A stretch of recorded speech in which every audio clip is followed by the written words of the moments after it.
the car.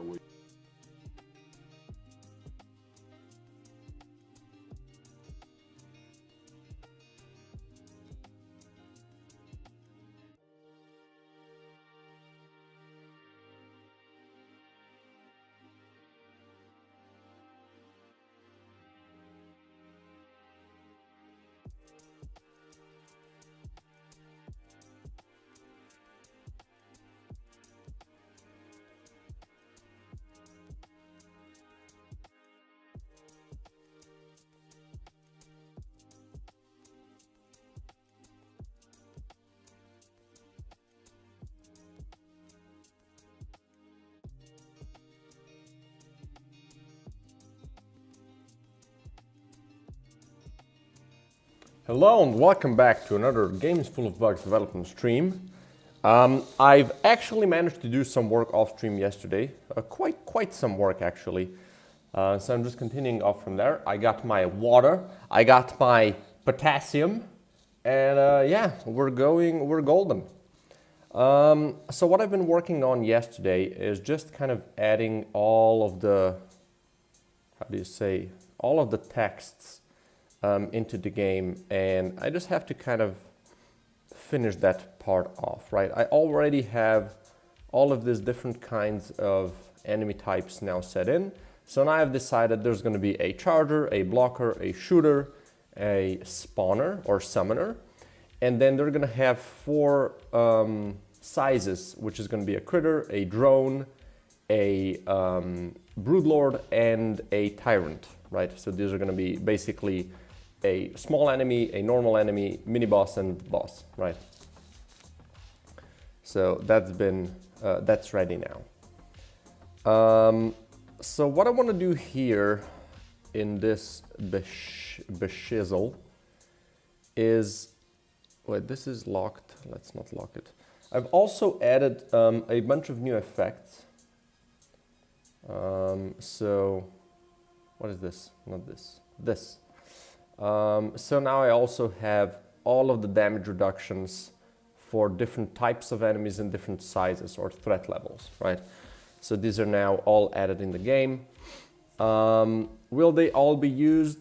I don't know. Like, I don't really see boss or mini boss being that vital, but I don't know, maybe. For now, I'm just gonna stick with probably just the charger, the shooter, and the spawner. And then possibly I'll add, you know, based on sizes, maybe the critter, the drone, and the mini boss. But before I enable them, I want players to see this index or this bestiary, right? So let's continue work on this. One thing that I'm thinking about is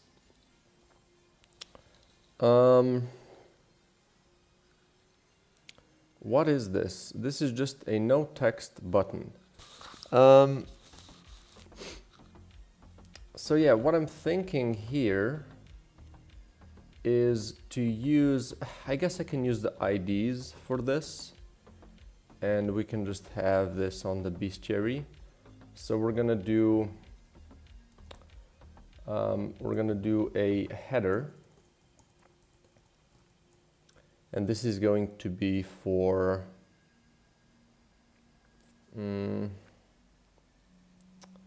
enemy info, right? And here we're gonna have a bunch of serialized fields. The first one is gonna be text mesh pro UGUI is gonna be enemy name. And let's add the TM Pro. I'm gonna have another one for enemy description. In the middle of those, we're gonna have an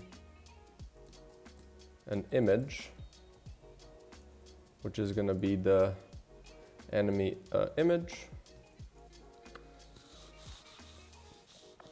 And then what else?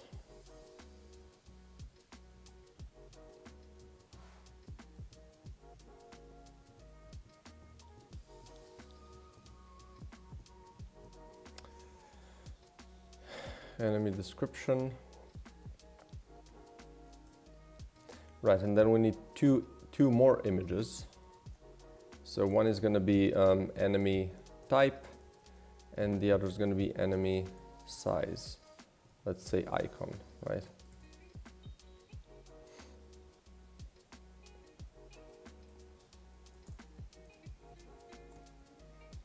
Okay, so that's all of these elements. And then I also want to have a,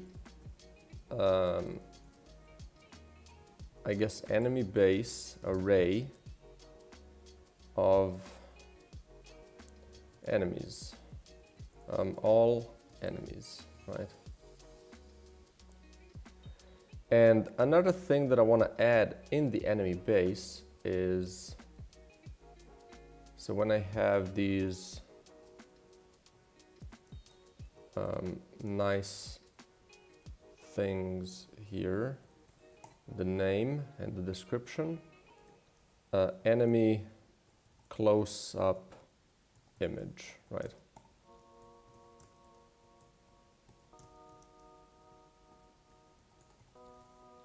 So I have all of this on the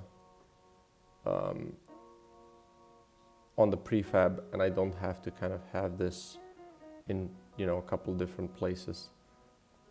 Let's also just kind of start closing stuff. So yeah, that's about it. Then I guess I'm just gonna make a test image for now. Or I guess I could add them already, right? So we could do, well, any day now. We can go to art and let's do enemies, missed one, enemies. And let's just duplicate this, but we're gonna call this enemy close-ups, right? Let's close this off and let's open this here. Over here. Boom. So then I want to have a, I see. This is my basis, right? So this is 64 by 64, right? And I want to have them be like this.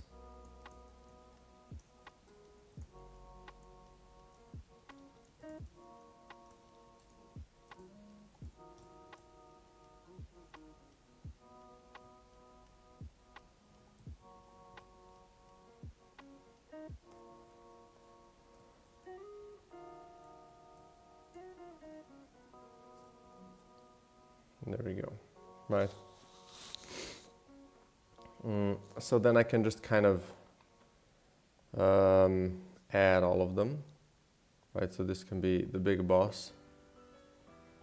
So this is, I guess, it's critter, charger, shooter, spawner.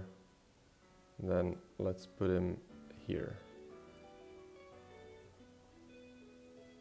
There we go.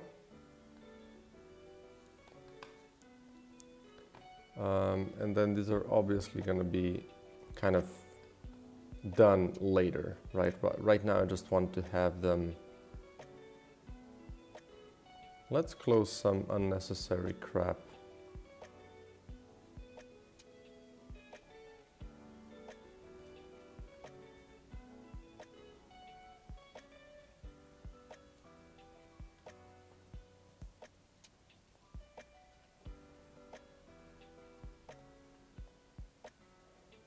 So smaller enemy.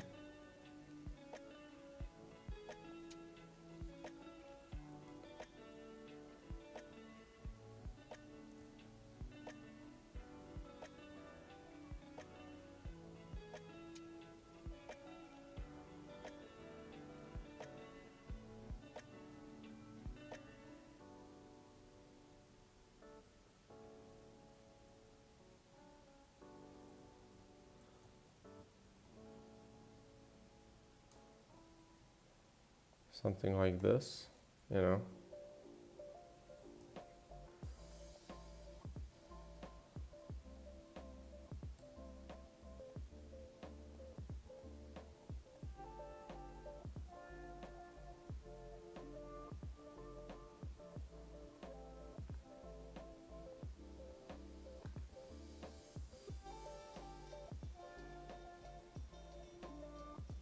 Yeah, let's not do this right now because it's just gonna look weird. So I'm just gonna make like larger images of them for now.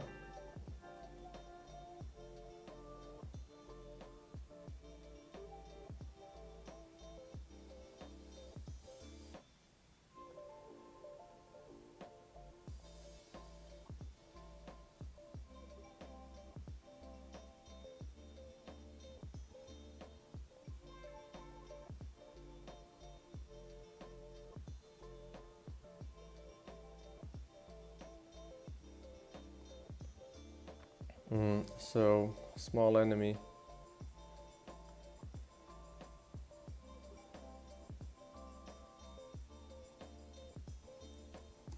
Oops, there we go.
Yeah, that's all I want to do for now.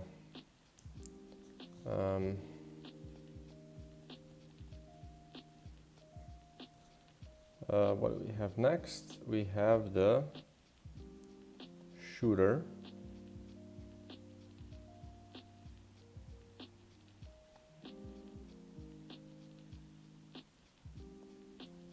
Let's use this one.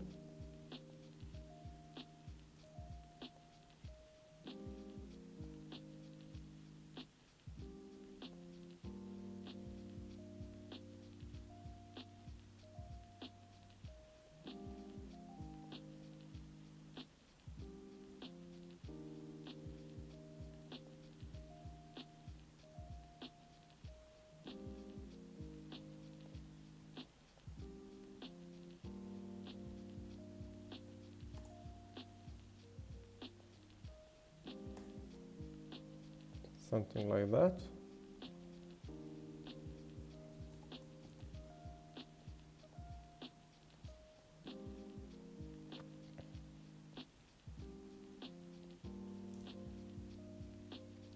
And then spore enemy, which is the spawner.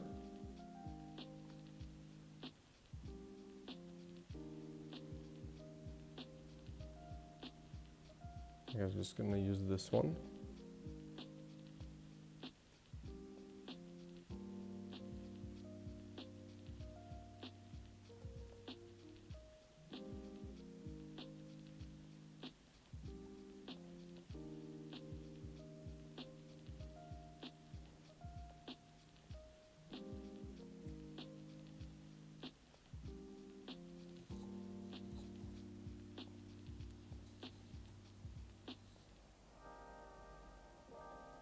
There we go. And then finally we need the mini boss. Let's close this. Oh. Oops. There we go. I can use a random one from here. And this one has really good sprites.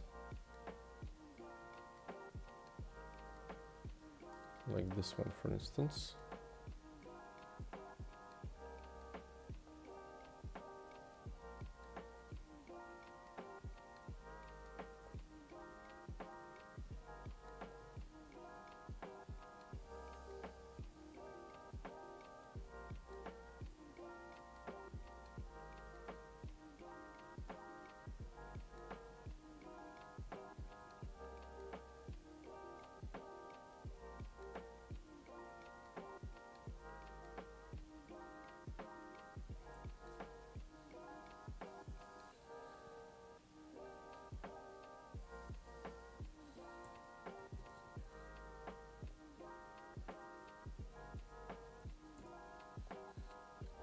There we go.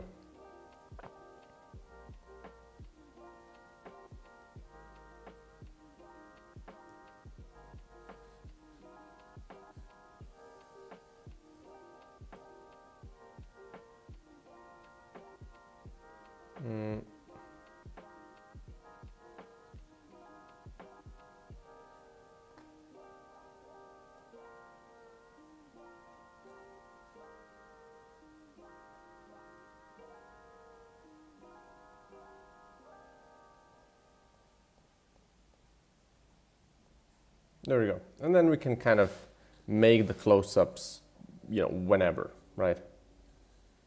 So then let's add these to all of them. So shooter, smaller enemy. All right, this is art, my bad. Let's go to prefabs, enemies, and then critter.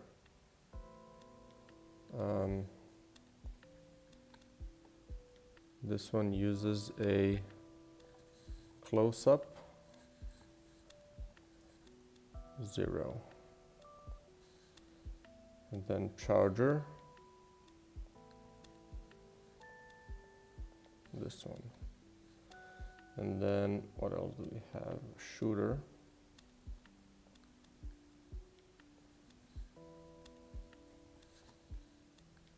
Spawner.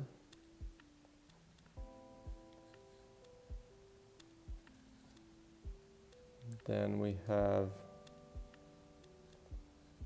bosses, so shooter mini boss and spawner mini boss.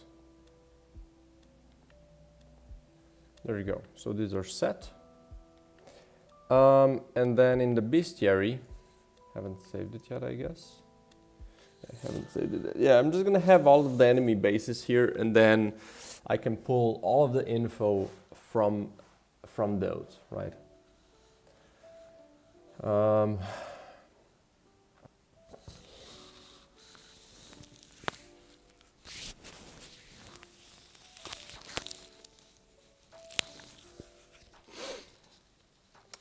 I guess these would be nice if they would be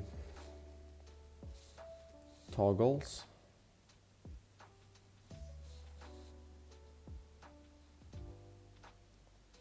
Okay. I guess it can't have the button.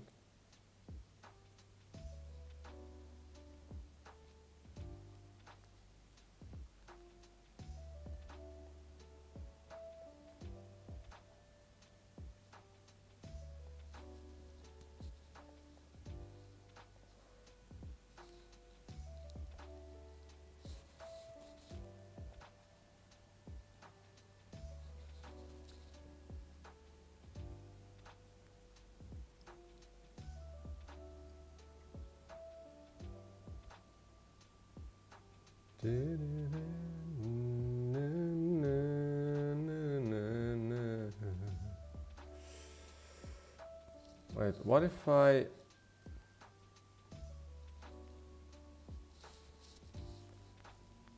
Can I add like an event here?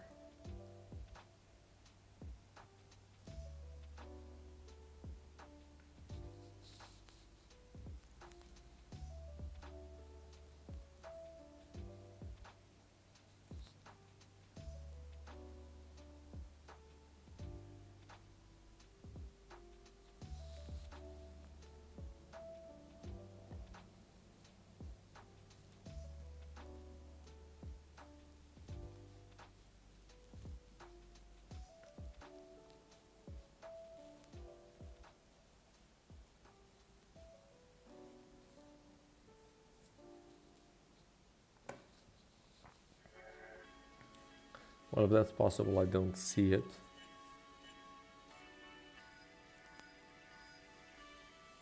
Canvas renderer, no.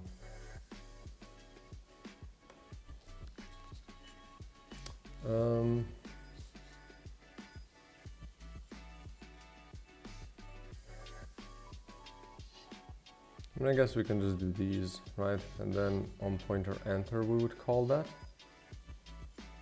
Yeah, that checks out for me. So on here, we're gonna do a public void set enemy info. We're gonna also pass in the enemy ID. And then here we would do enemy name equals all enemies with enemy ID dot name.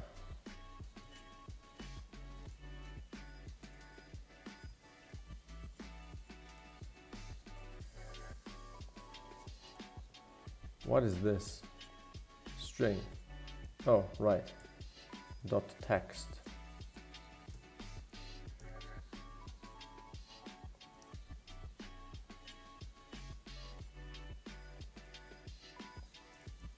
And then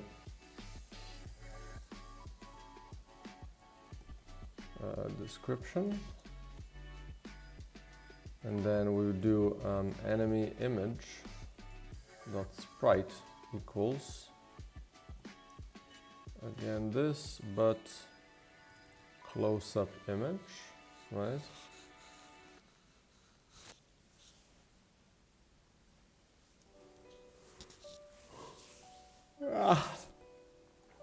Then we would also need to have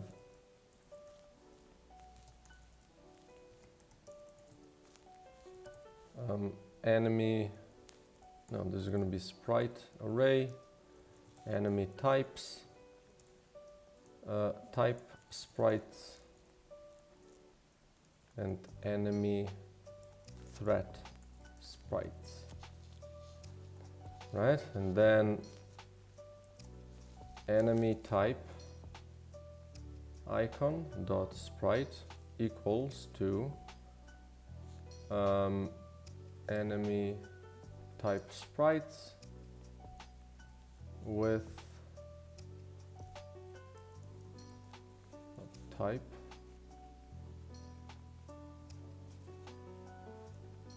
and we would drop that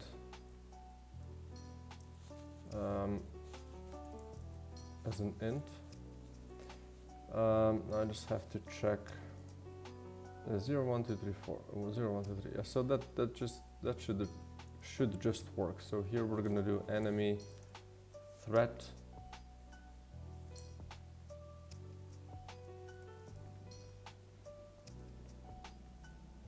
size icon.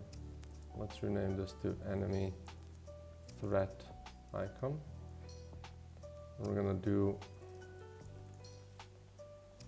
all enemies enemy threat level, right?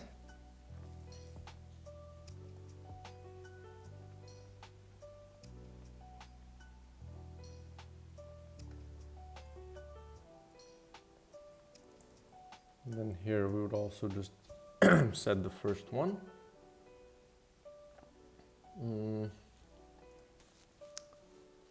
And I think that's basically it. Oh no! That is right. Here I actually need to have game object array.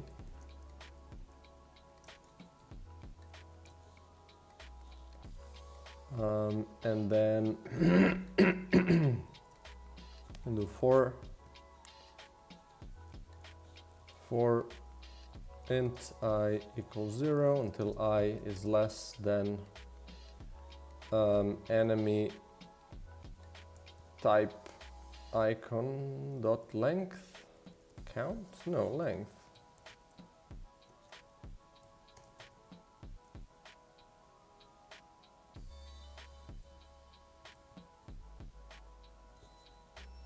Right. Don't need these actually.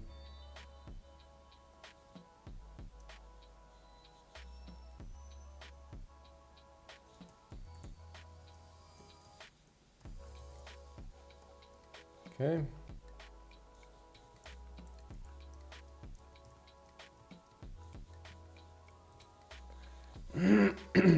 And then enemy type icons on position I dot set active to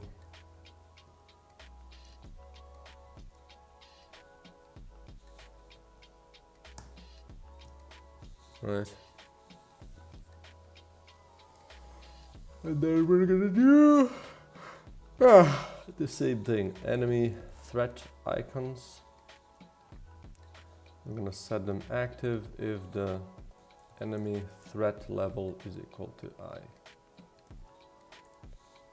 There we go. That's what I want to do.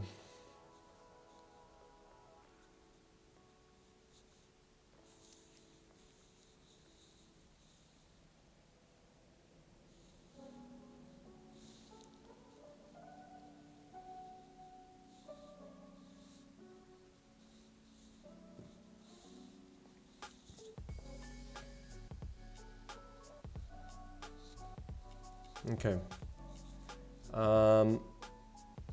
So bestiary.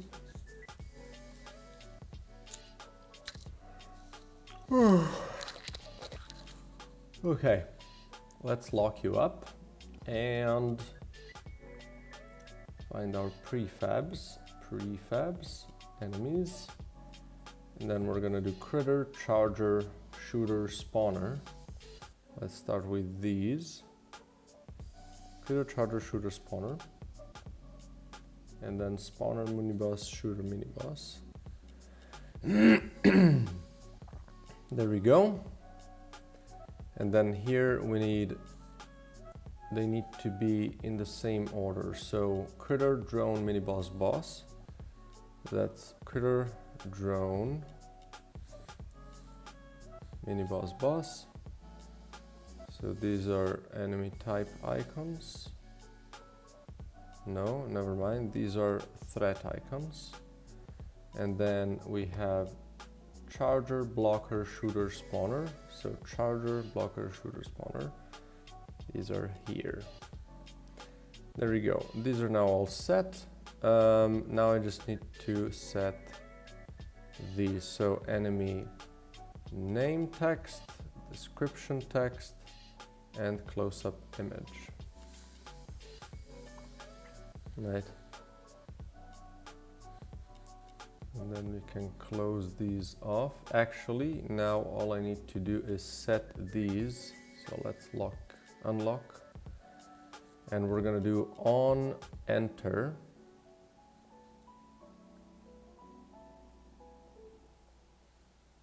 Fine. So pointer event enter. I want to use this bestiary, setup enemy info, and this one is for 0.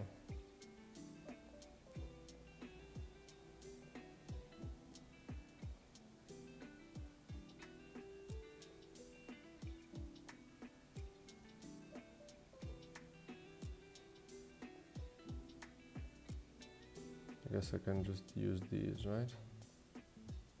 Perfect. So this is a charger is 1.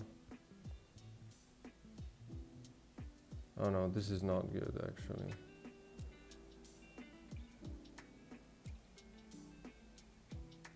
But it's okay. Now that I think about it, I just need to reset this one. But that's way less work.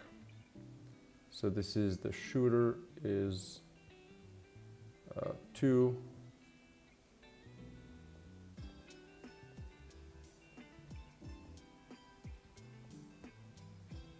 There's 3.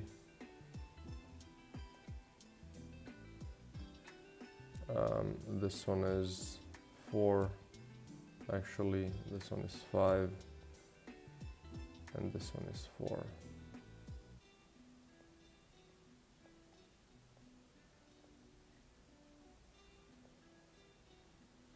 Okay.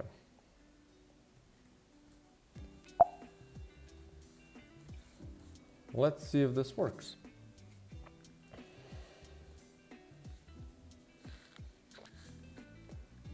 Okay.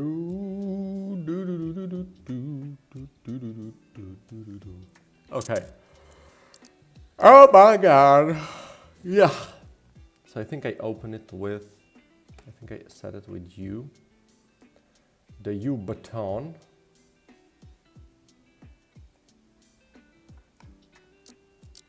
Enemies. Charger critter.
I think this is good.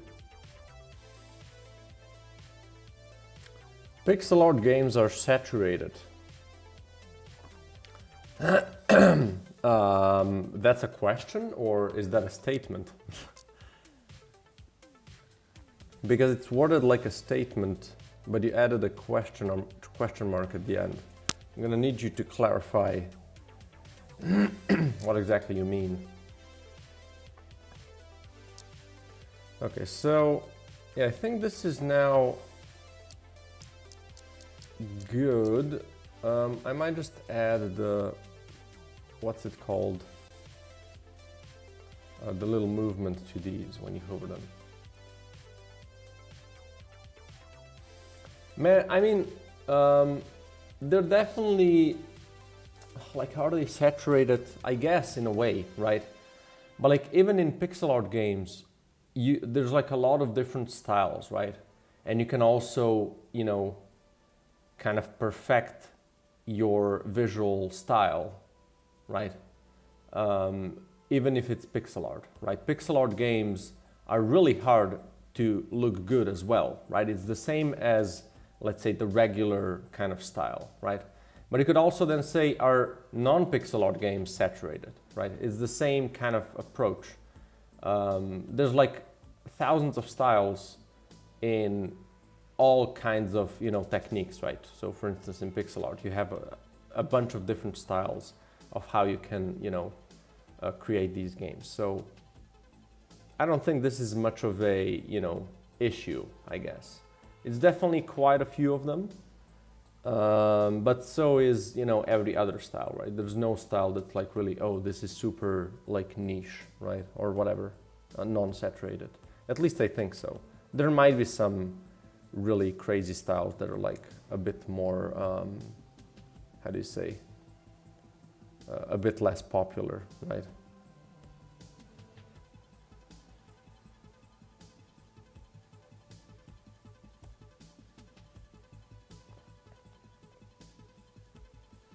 So let's do this.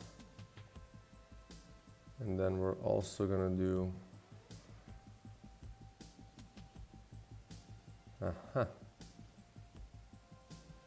Oh, I see. Let's copy component. Can I paste it? I can. They just do a bit too much now. So I just want this.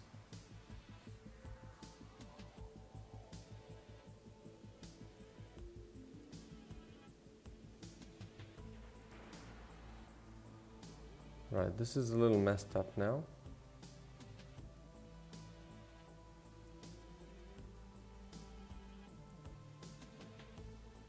Yeah, this is definitely a little messed up.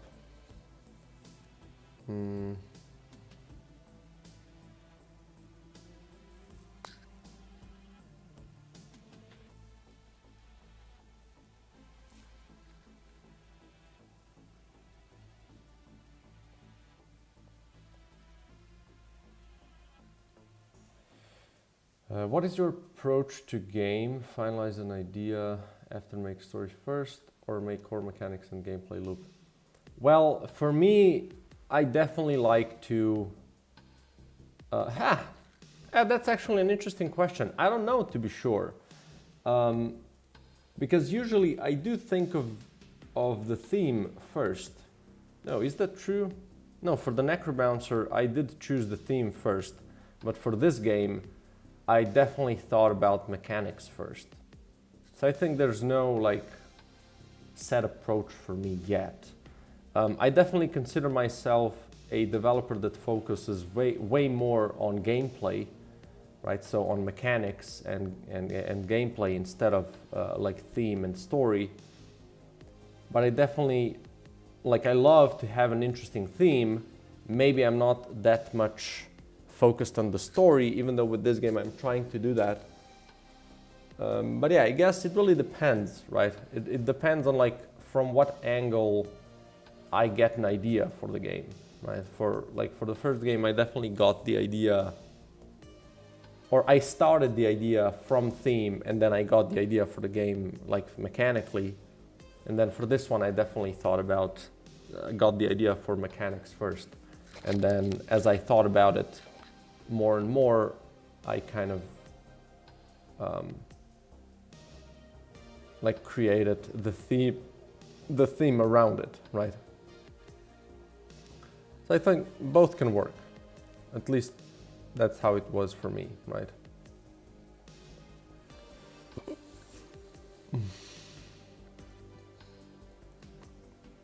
Okay. Don't need you. On click, don't need you as well. So maybe these don't need this one yet. So let's remove.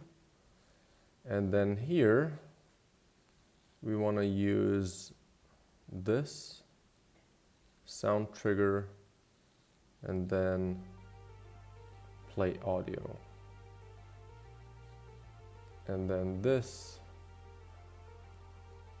sound trigger button hover shake,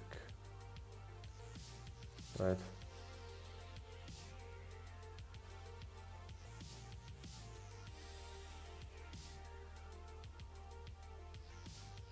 And also don't need this one. Don't need this one.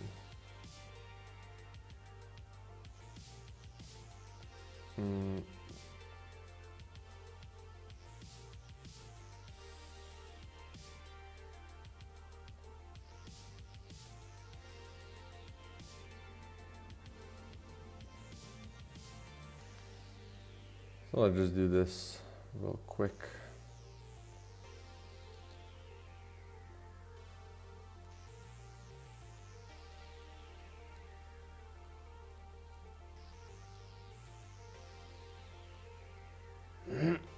What if I just do this?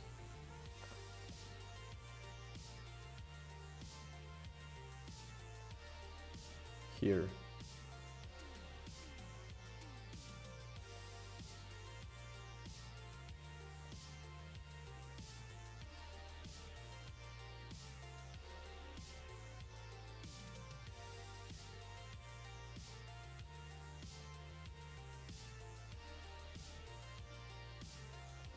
What am I doing? Remove this one and then paste the component here.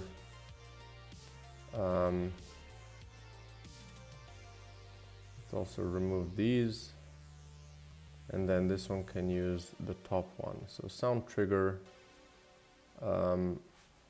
play audio, and then also sound trigger, hover shake.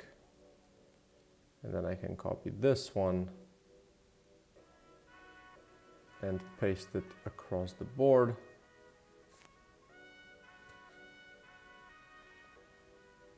And then just change these.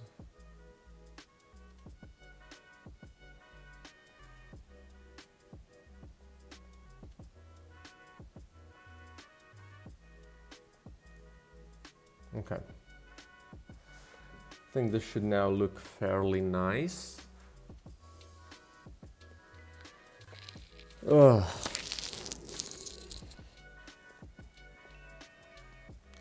And I can slowly transition out of this. I still have to make it like an interactable in the game, like in the base. You, right.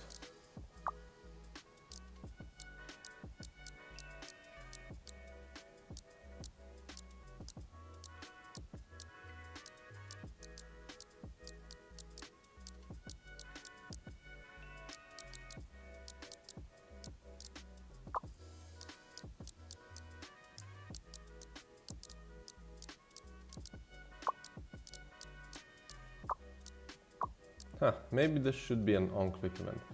Artwork and lighting look good in this game. Final scene look like this. How do you get inspiration or ideas to make levels and mechanics? Artwork and lighting look good. Thank you. I appreciate that. Final scene look like this. I don't know exactly what you mean about that. How do you get inspiration or ideas to make levels and mechanics? All sorts of ways, right? Definitely not standing in front of a screen and thinking about it. Usually, you get ideas all over the place, right? Watching movies, talking to people, playing games. There's where most like ideas kind of, or you get the essence, the fuel for ideas in those situations, right? You kind of have to do as much, as many things as possible, or travel or whatever, right? Those are like the moments where you kind of fuel your bank for ideas. Then when you need to kind of come up with stuff, you can either look at references, look at other games, look at whatever, right? And kind of get more direct inspirations like that. And then when you try to, really figure out, okay, I want to do this, and now let's think about it. I usually like to take a walk if I can and try to think about it out loud and, kind of, how do you say? Kind of finalize the idea, right? Or whatever I'm thinking about. And you can do this, across multiple sessions, obviously. It depends on like how big the thing is.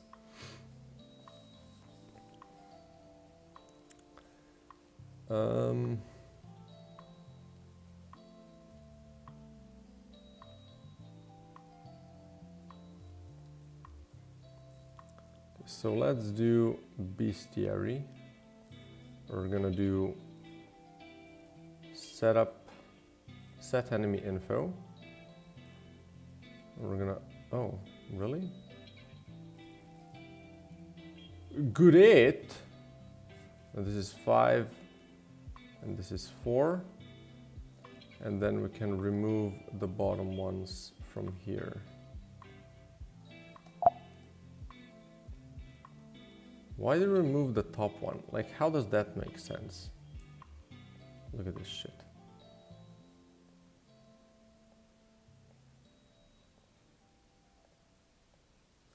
This is why it's nice to have a prefab, but this is kind of hacked together, so it is what it is.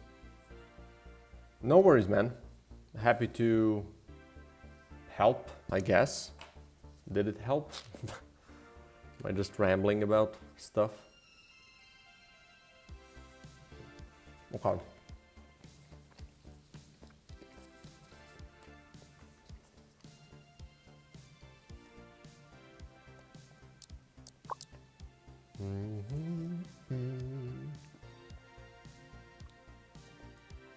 Okay.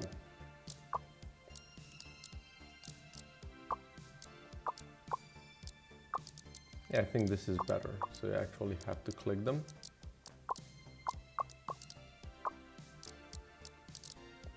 Why aren't they animated though?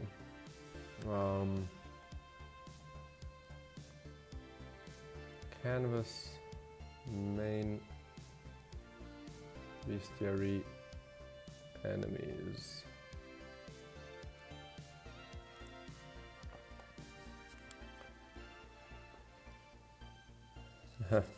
Ignore time scale, needs to be set on.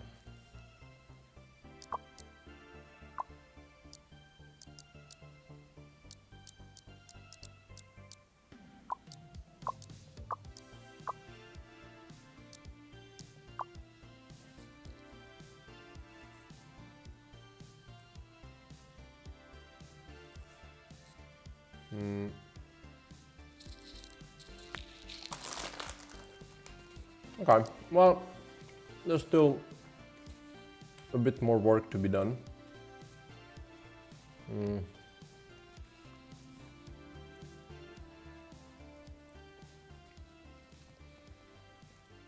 But like for now, this is mostly okay.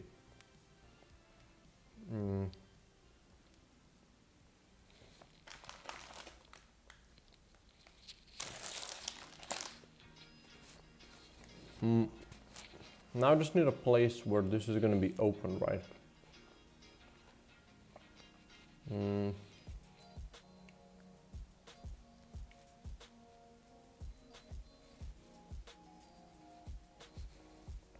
Maybe at the scientist?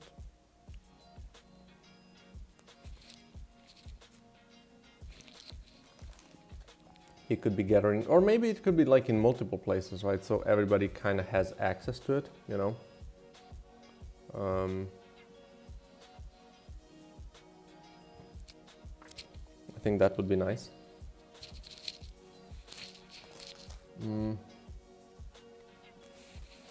like a computer or whatever.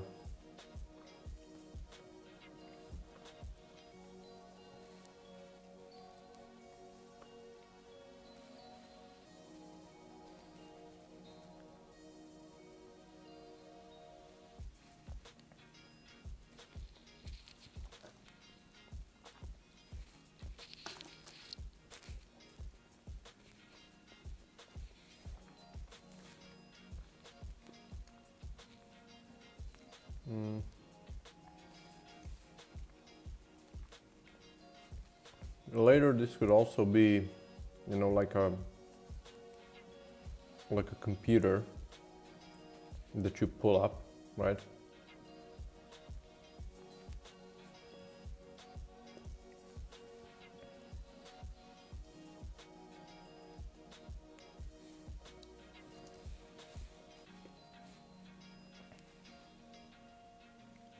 Something like this, and then you would have, you know, the screen.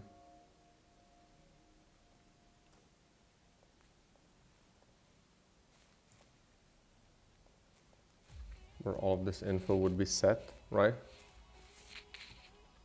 But I guess I can leave that for like when I kind of see all the things that are gonna be there.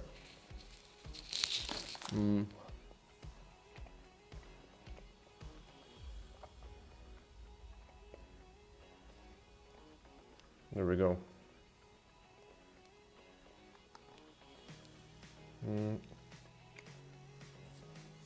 You live in Slovenia? Yes, I do. Didn't know about the country name before. English is the national language in Slovenia. I mean, English is taught in school, but because we are, like, Slovenian is a Slavic language, we usually talk like this, right? Most Slovenians talk like this. But like if you use it long enough and you're exposed to it enough, like I was, we kind of try to get rid of those, how do you say, of those extra, how's this, of the accent, right?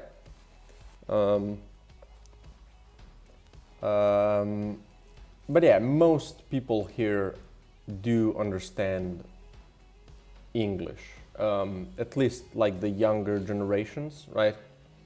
Because it's been, I don't know for how long they've taught English here, but I would imagine for quite a while now, right? Everybody that's as old as me, or even older, like maybe 10 years older than me as well, should mostly all know English, right? Live in India? Yeah. But like India is a native, English is a native language in India. If I know correctly, like correct me if I'm wrong, but I think English is actually a native language there. But maybe not. I don't know. Maybe that's just something I heard.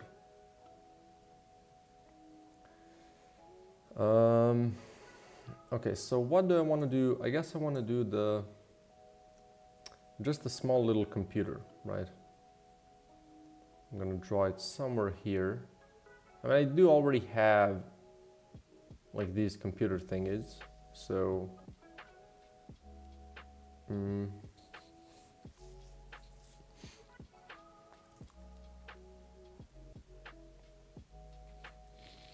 so that could be a thing. But I also kind of wanted to have, like, I wanted to be a bit different maybe. So it's more specific, you know. Can take this as a basis.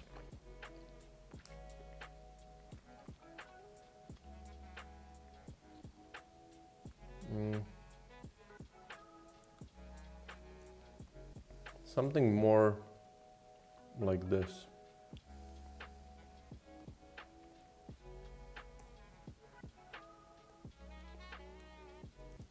Maybe this thing can be converted. I kind of like that. Maybe this could just be the bestiary thing.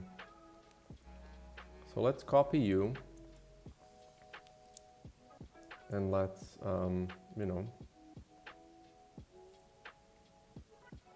just change the thing a bit. So we have kind of the tabs up here, maybe.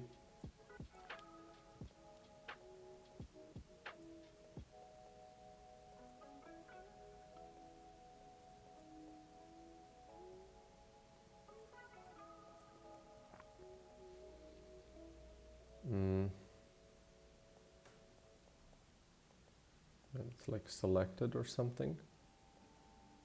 And then we have the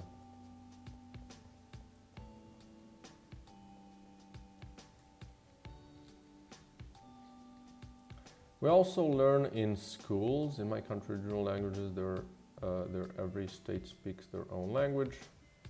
I speak Tamil, the world's oldest first human speaking language. Oh, damn, that's real cool. Like there's no our weapons. Oh, that's cool. That's really cool. Yeah, there's no like really fun facts about my language except that it's hella hard to learn. It's one of the most annoying languages to learn. Wait, what? Let's check. Let's fact check me. Hardest languages to learn. How long is this list? Is it just the top 10? It's not going to be top 10. There you go. What about this?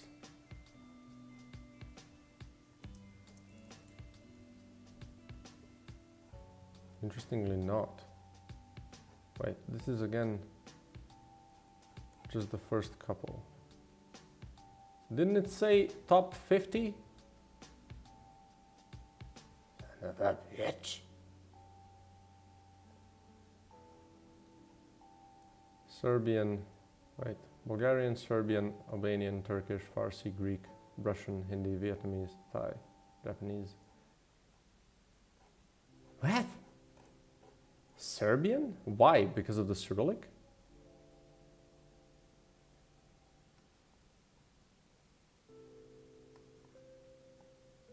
Uh-huh.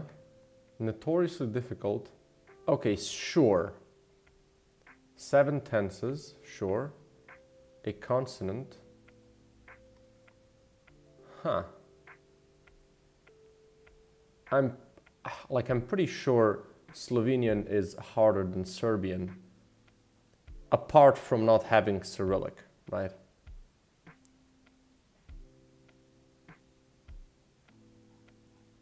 And I would almost definitely say that Polish has to be harder than Serbian. I guess just because of the Cyrillic, that's a shit list. I'm pretty sure Polish has to be like one of the worst languages to learn for English speakers. I've talked to a Polish person. We're talking about our languages. I've talked to a publisher from Poland, and we're talking about our languages. And like, I know Slovenian is messed up, but Polish is even more messed up. But yeah, I guess we use the same kind of letters, so I guess the Serbian is kind of annoying because of the Cyrillic. Like, you don't have to use that, I think. I don't know. Do you have to use Cyrillic? I'm pretty sure it's not necessary. I mean, I guess it's like Chinese, you can still use, or Mandarin, you can still use the, I don't know how it's called, but like, you can write stuff without the, how are they called? I don't know how they're called.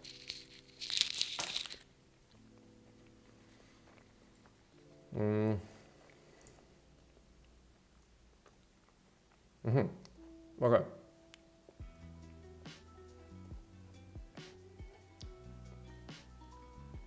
So let's check.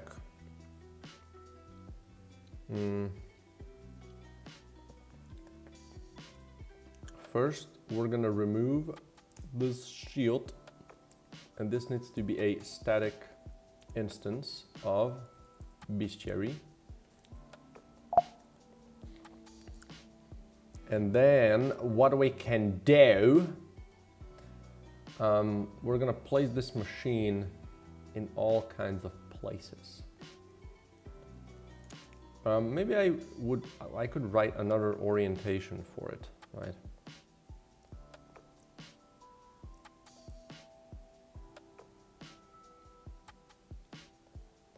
So, like, if I use this as a base,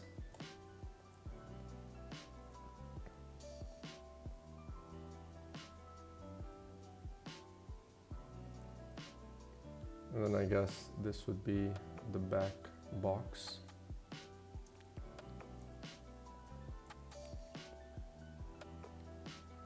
I'm guessing like something like this would be an appropriate size, right? And then this would be the box.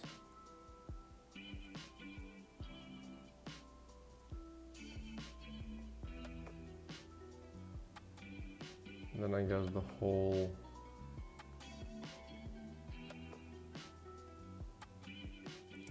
upper part.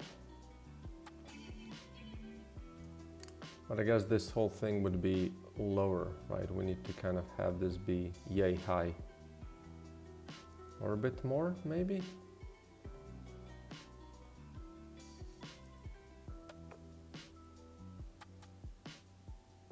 There's something like this. Right, so it's like the same. And there should be a bit more of this part.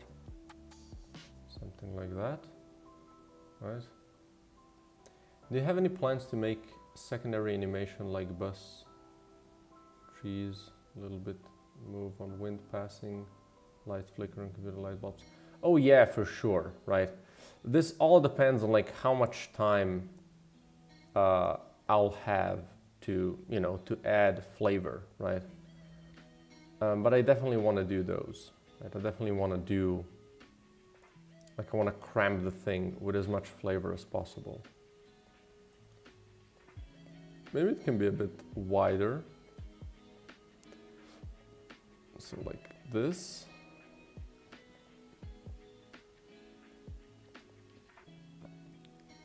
This part can kind of be shaded in the same way, right?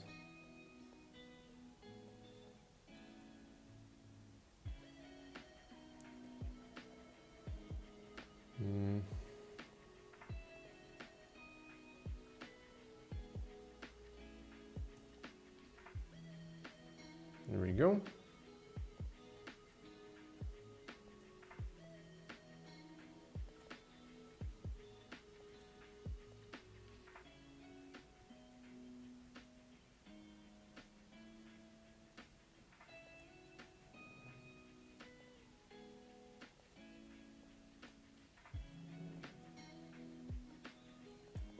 Let's put it a bit more to the back. Just kind of extend this.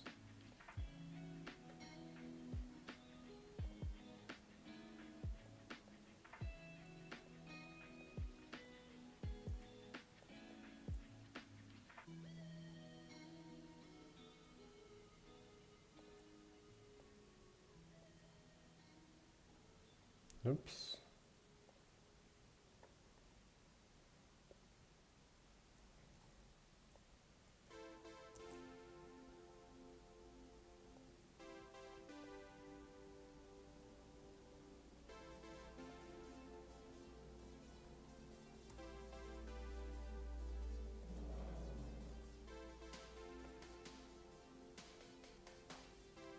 Something like this looks good.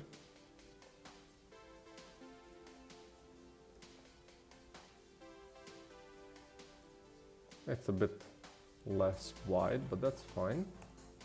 Okay, let's place you here.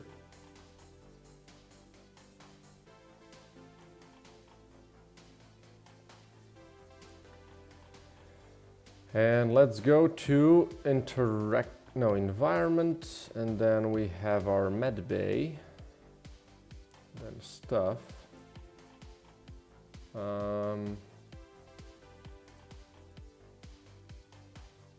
There we go.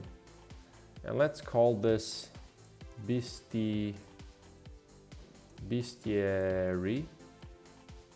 computer. What is the concept of the game? If we finalize the release date or doing some development with a flow. So I do have a release date in mind, which I'm like trying to catch, right?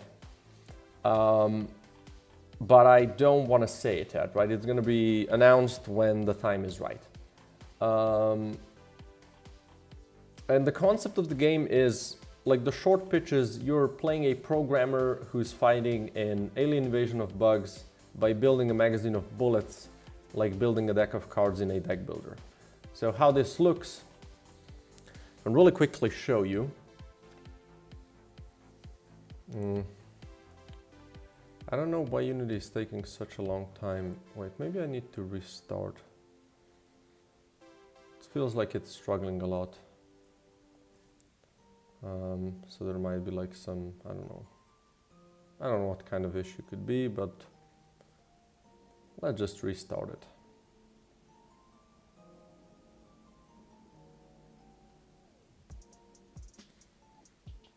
Do do do do do do do do.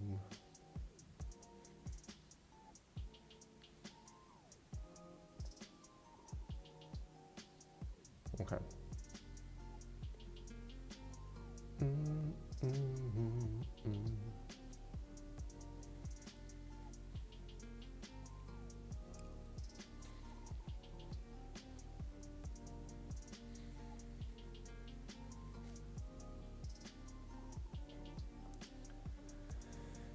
Okay. Yeah, this now works way faster. Okay, so let's just quick start and show you how this looks. So essentially you go into the hive and your mission is to clear it, right? And right now you see below here, I just have normal bullets, right? But then I can pick up some new stuff, right? So I can find this mortar, for instance, right? I can find this regular bullet. So these are like goo modules or like base things, right? Let's do this and this, right? And now you'll see the first bullet is now this different normal bullet. And now the fourth bullet is this mortar, right? And then let's say I have this, this is an effector. This gives effects to the bullet after it. So this one in particular gives AoE. So I can give it before the mortar, right? And now this one is skipped and the mortar has bigger AoE, right? And yeah, that's basically, like, that's the main idea, right? And then you traverse the map. You get this.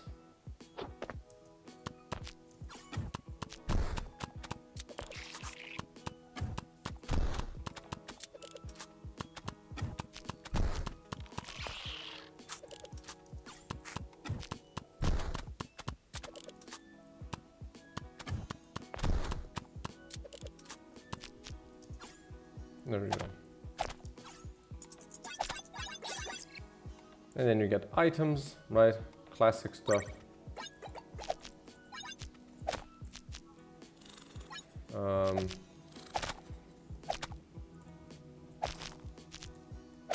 Really?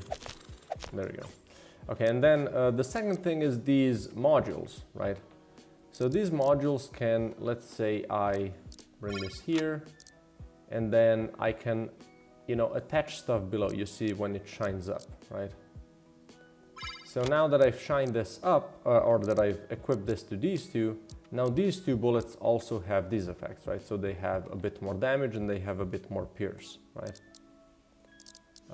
So that's the idea, right? This is a shockwave, so this is again a new thing, right?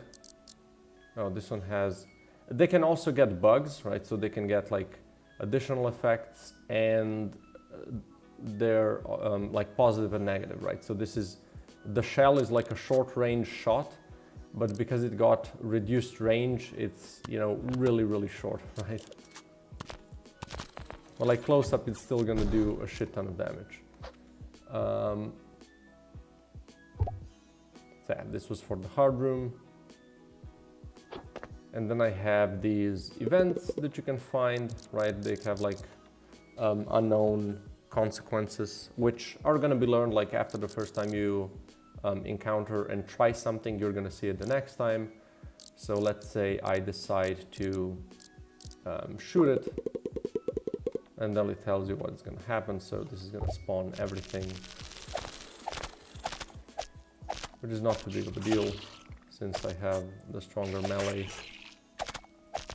I can just kind of clear them up. So there you go. Rise and grind. Oh yeah. Oh, this is a blanket. It's a nice, comfy, cozy blankie because it was a little cold when I came in. Actually, it was quite nice, but the air was just awful. So I had to open the window, and it's quite cold outside.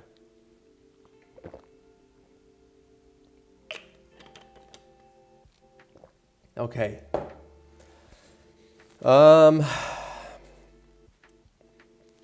Yeah, there we go.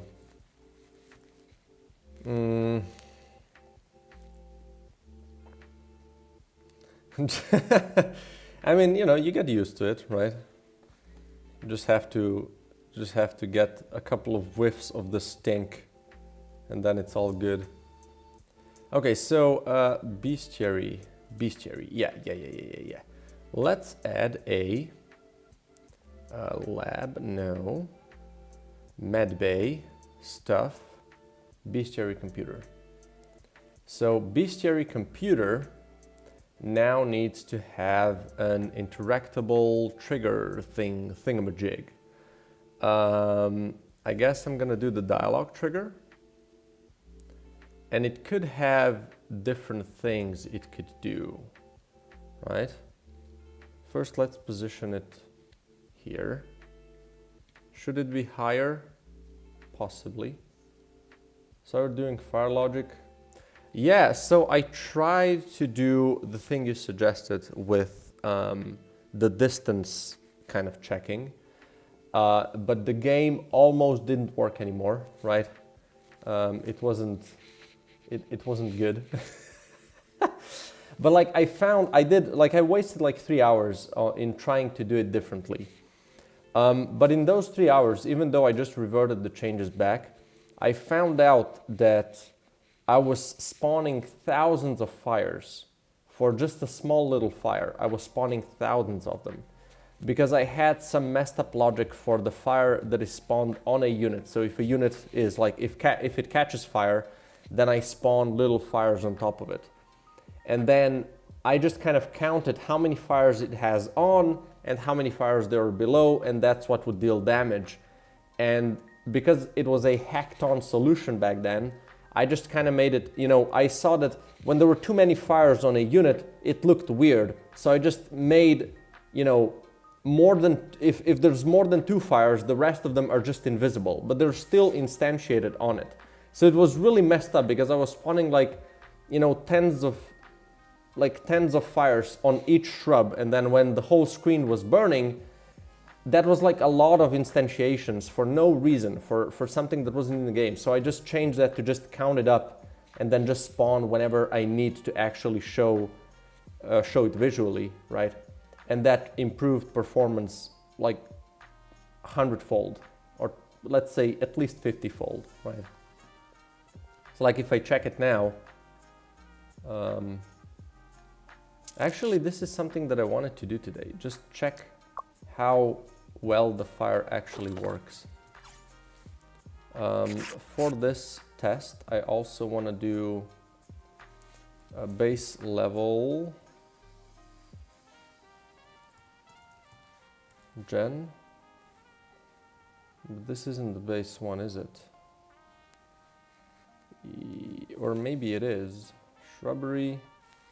Shrub middle floor, let's put this to really low number, and then I should have a lot of fire when I go to the next room. Not a lot of shrubbery. Let's ignore this and just move on. I just want to test the fire. Yeah, definitely a net positive, right? So now, even if let's spawn a burning bullet.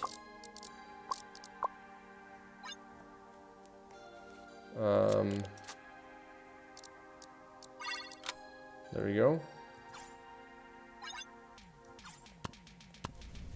Yeah, so you see like this, there was no lag, right? Usually this already lagged out the game a little bit. Like spawning fire in such a long range was already problematic, right? So this now works nicely. And I've also optimized the behavior of it.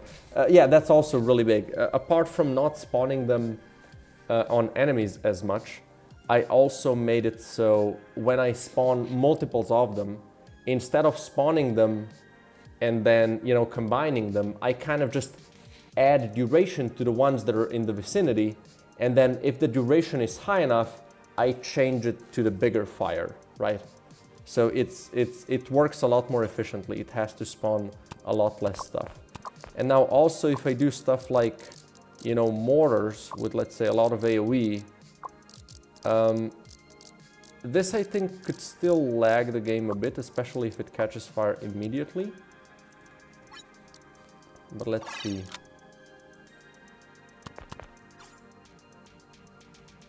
Let's do it here. Yeah, there was a little bit of a lag, but it's not too bad, right? And when the fire is spawned, it's definitely not an issue anymore. Like it works really, really well. Like how do you say? It works way better than before. I think there's still room for improvement, but at least now you can do some pyromanic builds and not have your computer die, right? Yeah, that's a good point, right? This is also something that I was thinking about, that I could have this be like a, how do you say, that like things call this manager to spawn fire, right? And then it would just add them to the list of fires that need to be spawned, and then that manager could handle them, you know, somewhat asynchronously, so it wouldn't have to do everything at once, because it's not important to have everything happen at the same time. So it could just do over a span of a couple of frames. Maybe there's like, you know, a limit of, I don't know, 50 fires that can be spawned each frame, and then it could just, you know, do them whenever it can. I think that would also work really nice. Maybe, I don't know, maybe for the Switch build, right? if it's gonna work bad, I'm gonna do some of those additional optimizations. Visuals are appealing. It's give a fun, nice. Bullets have any shooting range limitation?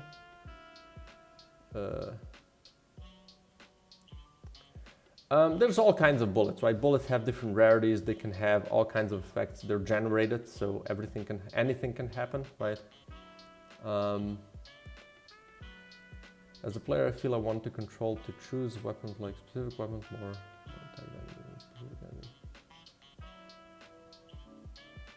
Yeah, exactly. So this is how I'm kind of trying to, like, different bullet types have different use cases. Like the AoE ones, you know, can deal way better with crowds, but they deal way less damage, right? So if you want to kill bosses, it's definitely better to go for bullets or shells. And then same goes for effects, right? If, let's say, you get like bugged bullets, they get some positive and some negative effects as well on top of like what they already are. So that kind of also balances their power a bit. That's the idea, at least. Okay, so where's my, dialogue trigger. So I need new dialogues on this bihatch. Yeah, I guess I'm gonna do cutscene dialogues, and these are gonna be like, you know, generic dialogues as well, right, apart from specific ones. So let's do, this is gonna be bestiary computer generic 101. And then let's do bloop, right? And then I guess you're gonna have two choices.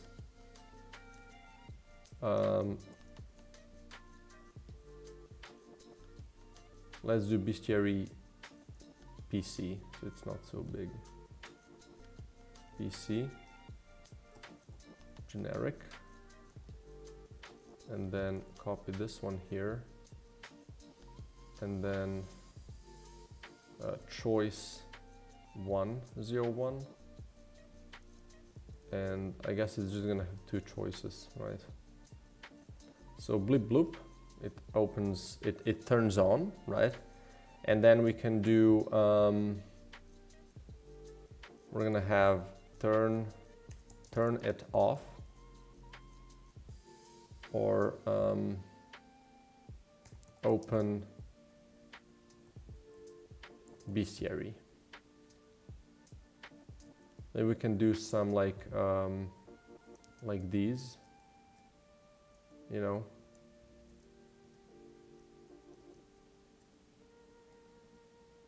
I don't know, like computer looking thing.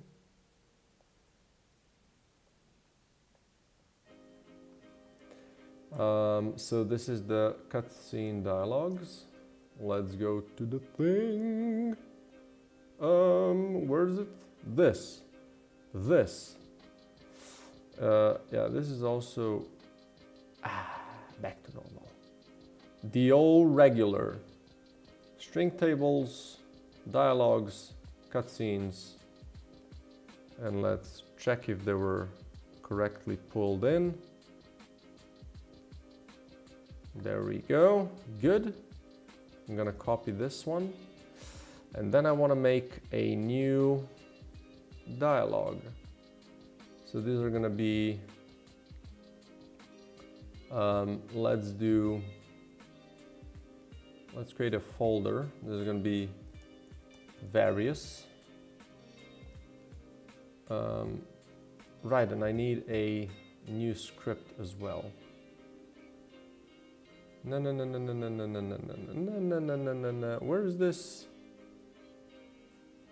Oh, this is a, yeah, this is a thing. So let's do boom.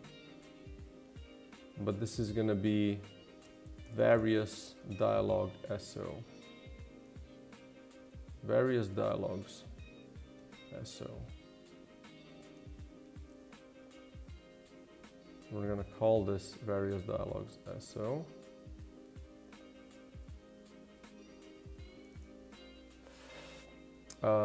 And we're gonna delete all of these.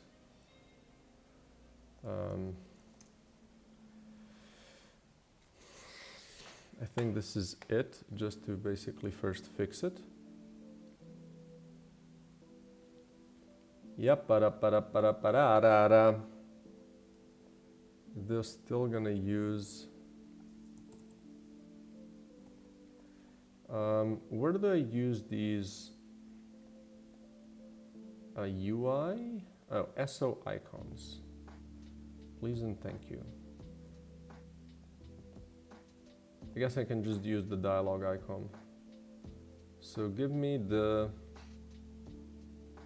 where was I? Here. So this can just use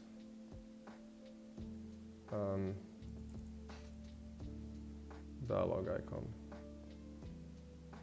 Right.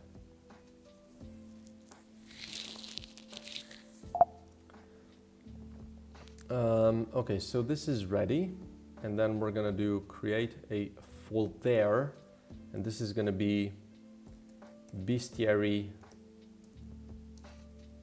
computer, right? And here we're gonna create a new scriptable object dialog and various dialogues. And this is gonna be bestiary. Oh, thanks, man. Thanks for stopping by, and you know, good luck to you as well, or enjoyed the day as well. Good luck with the project. So bestiary generic. Let's just do this, and then will this have like conversationalists? No, it's gonna have no characters. It's just gonna have one line, which is gonna be okay, I see, made a boo-boo. So bestiary, let's copy this, so 0, 1, and then this is gonna have a choich. And I think that's pretty much it. Then we're gonna duplicate this one, and this is gonna be generic choice 1. Let's just make it like this. So generic choice 1 is gonna use choice 1, and then it's gonna have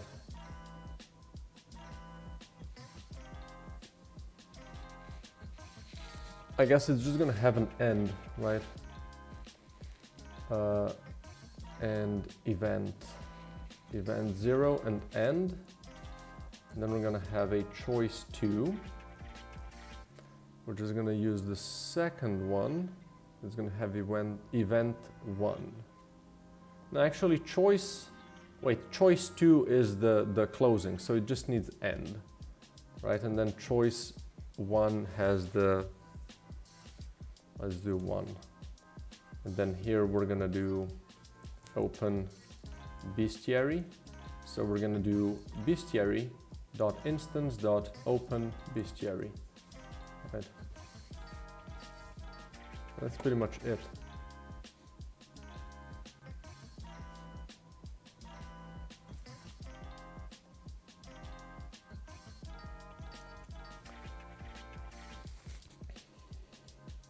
Is that it? Might be. So we're gonna give this here, and then this needs branching conversations, which is gonna be the choice 1 and 2. And we can check if this works. play. And let's see. F. Blip bloop. Turn it off. Open bestiary.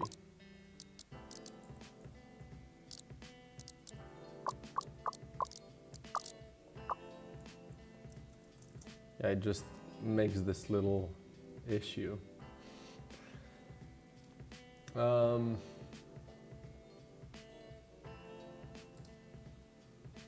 Can we do game state, and we're gonna do custom after game state, and it's gonna equal to default, and then we're gonna do here if custom game state isn't default. I guess we can just do this here.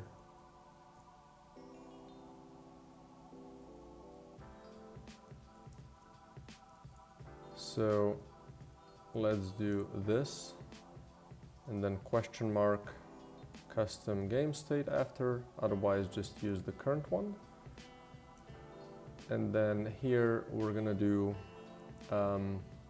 finish as the custom game state for after. But I also shouldn't be able to move, so let's do dialog controller.instance.change previous game state, and we're gonna do checking magazine. So we weren't able to move out of it.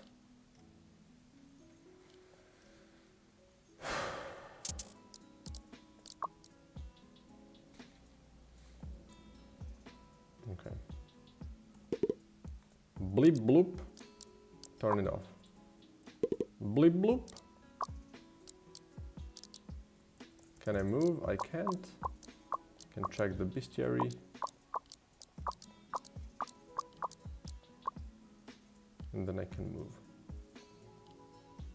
It's that easy, you know? It's just that easy. Now the next thing I need to do is we're gonna add a couple of these all over the place, I guess. So you're gonna be moved here. But what I wanna do is add a new component. Component? How big is this? Oh my lord, it's big. 18 by 30 spaghetti. 34. There we go. And this is where? Why is this? Why? I guess for the shade, right? If I'm gonna be adding a shadow, that needs to be a thing. So let's just do it like that. Let's use the pixels and apply. And then bestiary computer here. We're gonna use a different image. Which one am I gonna use though? This one. Boop. And it should have just a tiny bit smaller collider, right? So minus, let's do 125. And that's about it, I think. We can place it next to the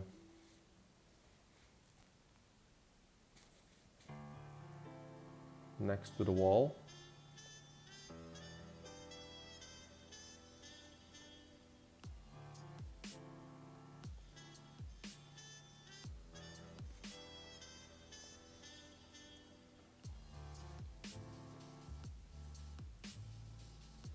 And then I think I want to have another one like this in the lab,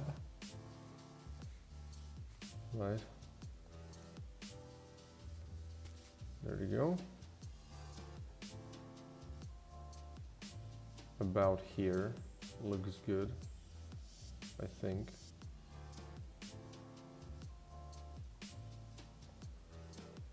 And then I guess that's it, is it not?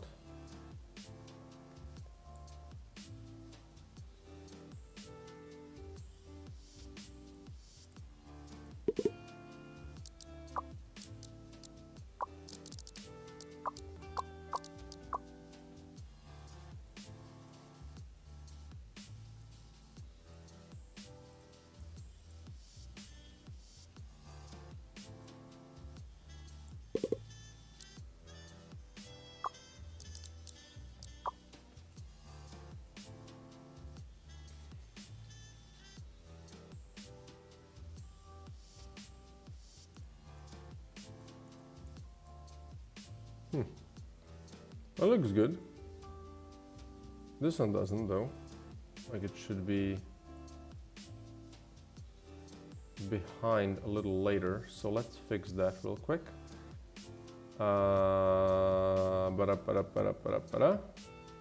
This one. Let's do pixels. And raise me up so I can stand mountains. Right, and then I need to check it. Workshop, bestiary computer. We're gonna move you. We're gonna move you ever so slightly. Something like this. Let's try this. Why are you so big? There you go. Okay. She's using the bestiary computer. You know, it would be kind of funny if she's using that, then you could kind of say, you know, I'm using that, sorry. Yeah, this looks better now, right? It's a bit weird if you're like right on top of it. Maybe it should have a bit more of a collider. Let's see. Mr. Headquarter, Manager, no. Environment. This is the workshop and the computer. So what if I make the collider be 1? It can easily be 1, let's be honest.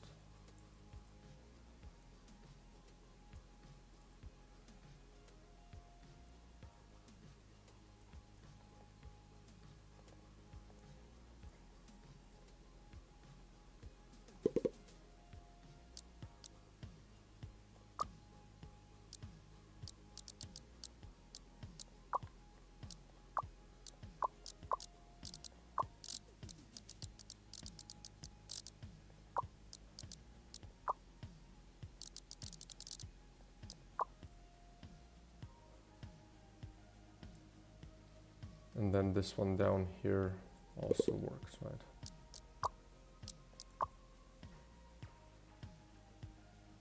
Good, happy about that, right? We have the bestiary in the game. So we said this one, no. This one will have a bit of a bigger collider. There we go. Okay, so that's settled. Do I want to make... what was I thinking? Right, if I want to split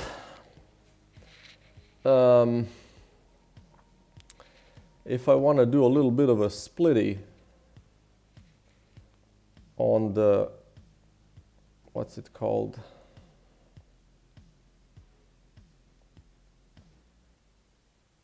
You know, another thing that I'm thinking is saving these things here. I don't want to mess something up. You know. Okay, so let's open you up. And then for the effects,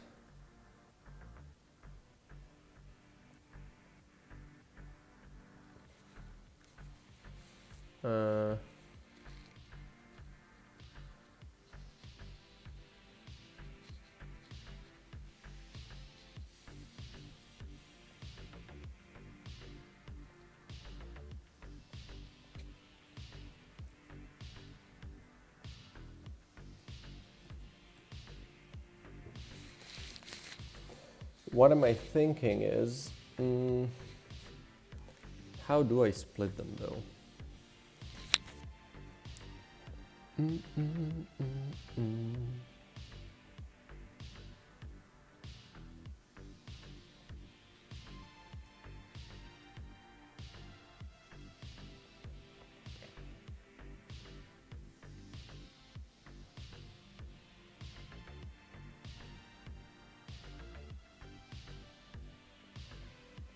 What if I create an empty parent?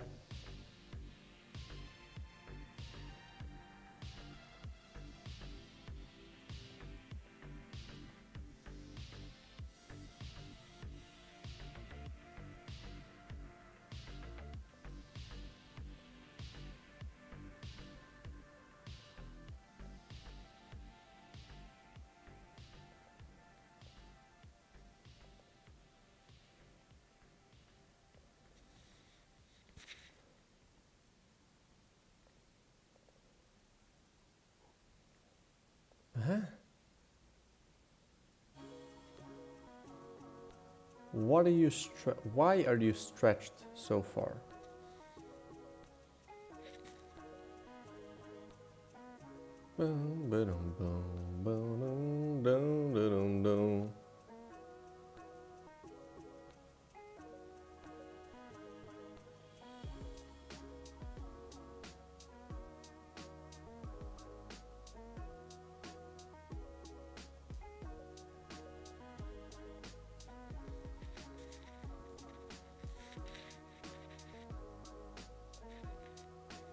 There we go. So now if I give this a vertical layout group, and don't do this, right? Just upper center is good enough.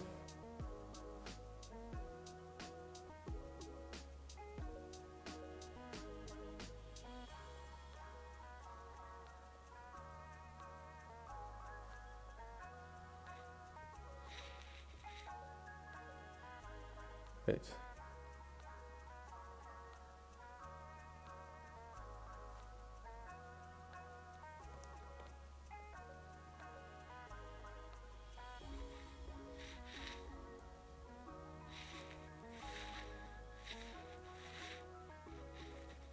Okay, and now if I add more of these,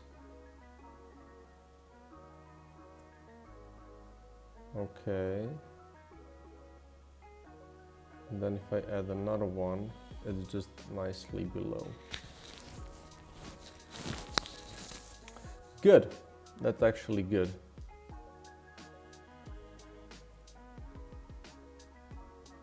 I think I should be able to use this.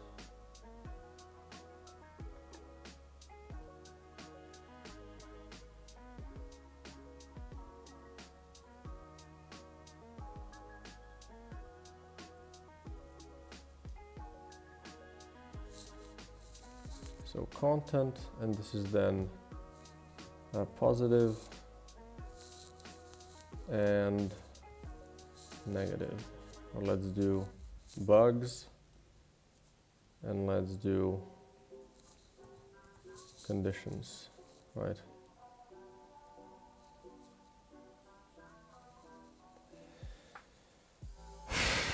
Okay, and now in the bestiary, I need so effects container. I'm gonna have effect. Wait, can I do for these? Can I also add?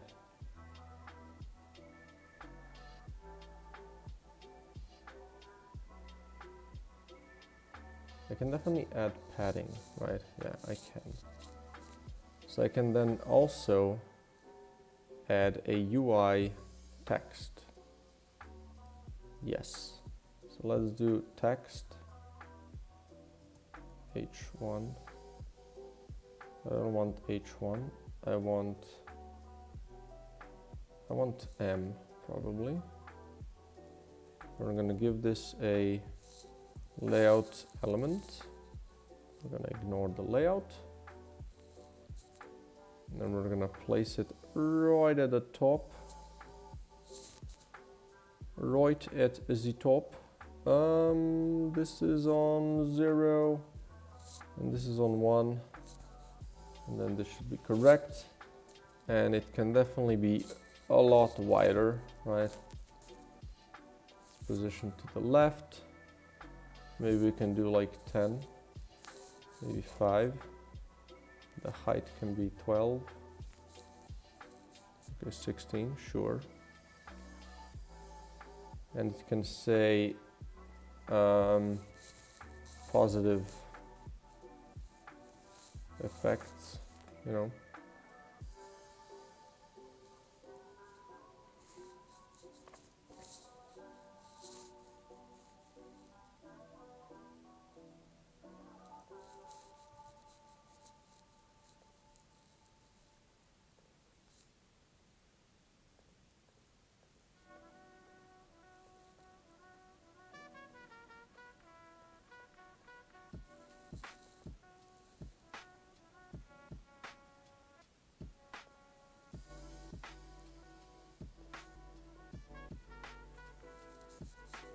Why is this not being updated? Why are you pissing me off?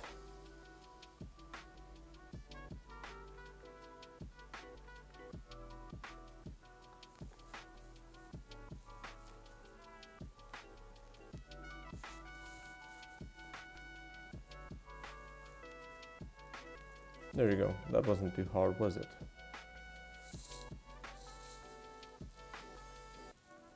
So then we can do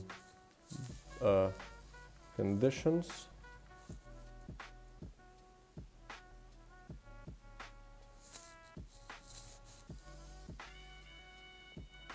And negative bugs.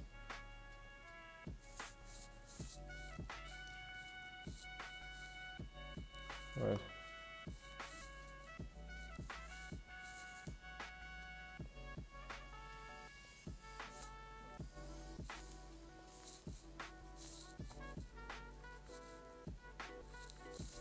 Is it like that as well?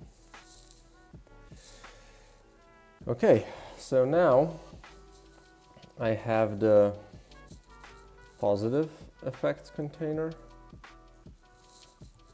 conditional effects container, and the bug effects container.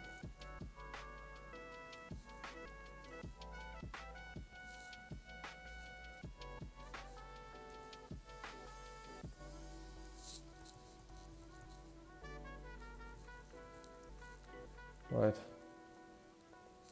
And then here it depends, right?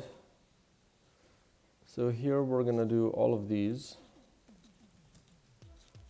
and we're gonna do if positive effect container dot child count is more than 1, right? We want to do this for everyone, because that means there's at least one effect, because the first child is the text, and then this, the second child would be a how do you say, would be an item. Oh, but right, when I set them,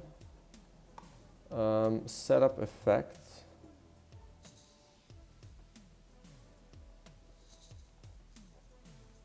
oh,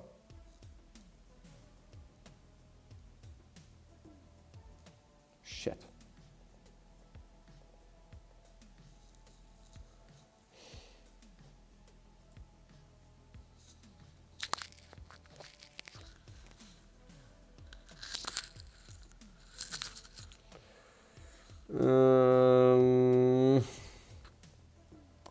Let's do a, so this is effects container, right?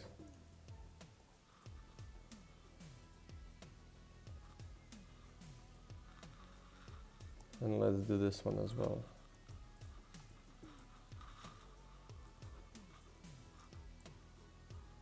And then here we're gonna set this one to true. And then down here, setup effects, we're gonna destroy children in these instead. We don't need this one.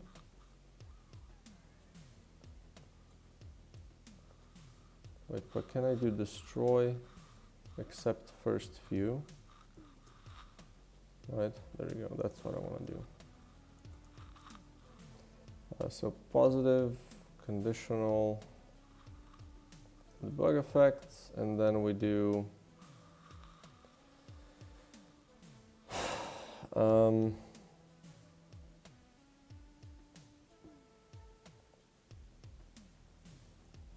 we're gonna then do, I guess, rect transform selected container equals positive, right? And then if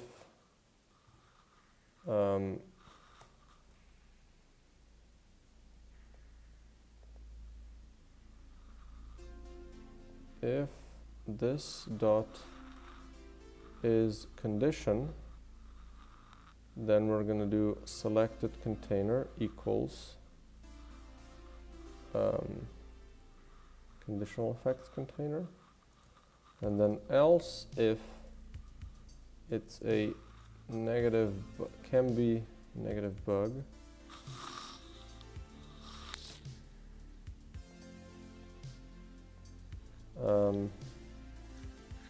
and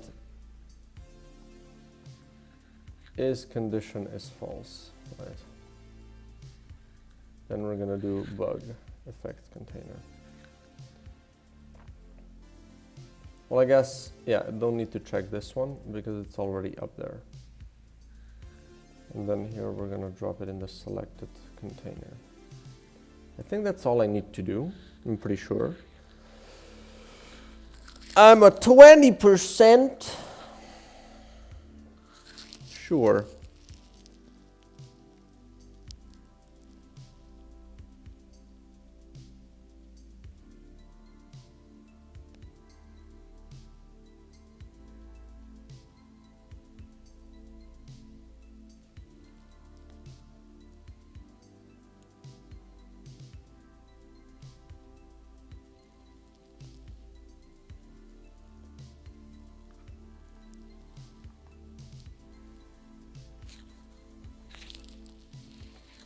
Okay. We'll then disable this and disable this. And also set these things up, of course. So this is a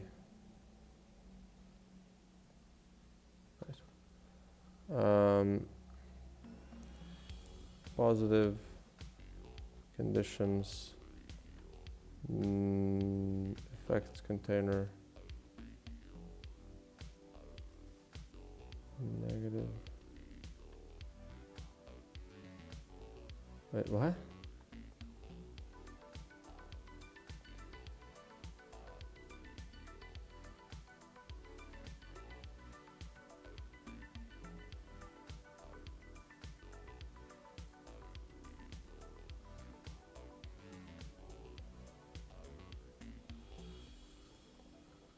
Let's try that again.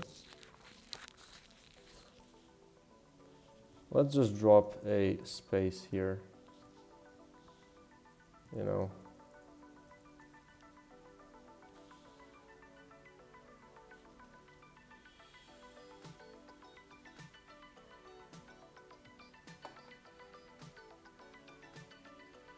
So this is the effects container, positive conditions and negative bugs. Okay, good. Close this and check it again.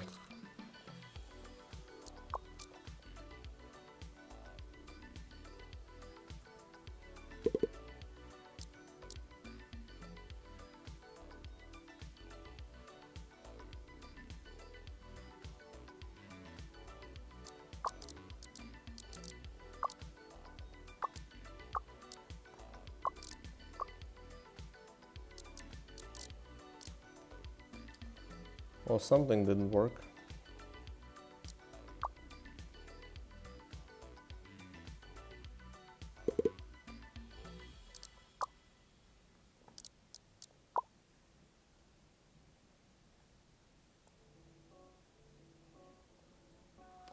should have been called immediately, right?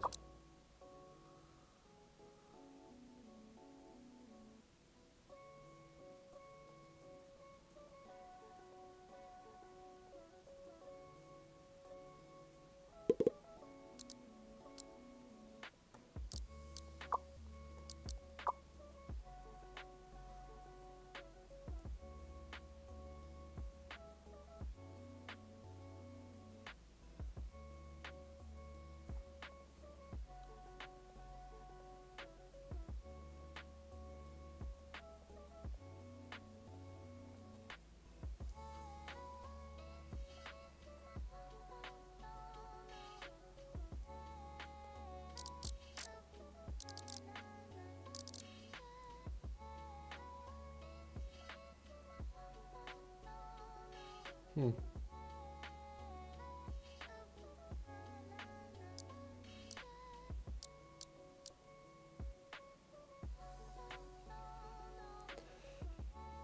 I think I might have just written this in the wrong way. Yeah, this should be true. There we go. And then it also needs to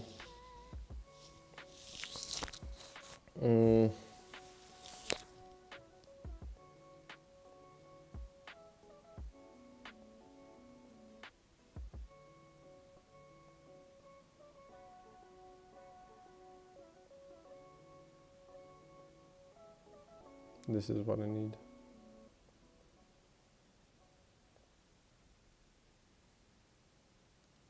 Okay, now I think we should be golden.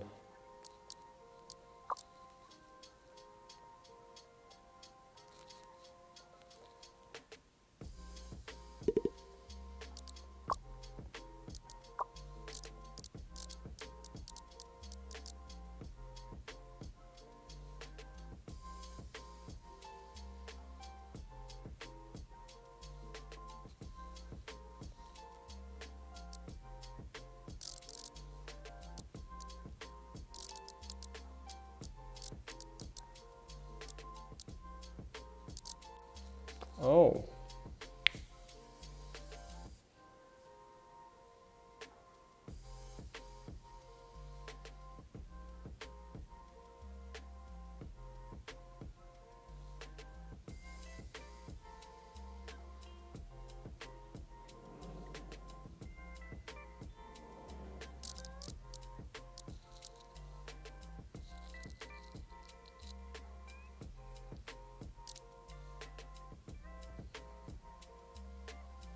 So yeah, those can't even appear. So what if I do then,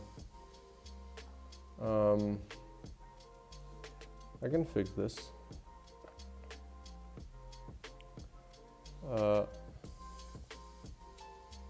Okay, to do, you are now skipping all of the effects that have a negative power but are not conditions and cannot be bugs. So let's add this here.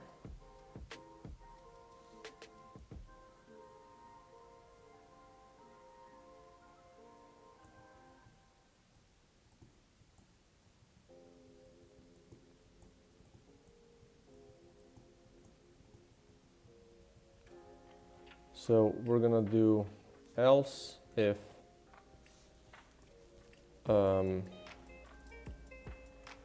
power is less than 0, right? We're gonna continue.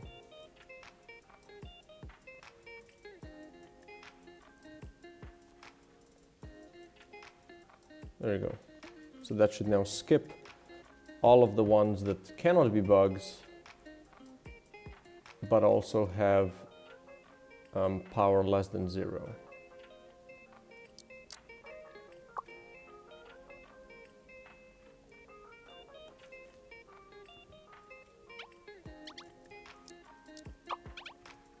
Can you move?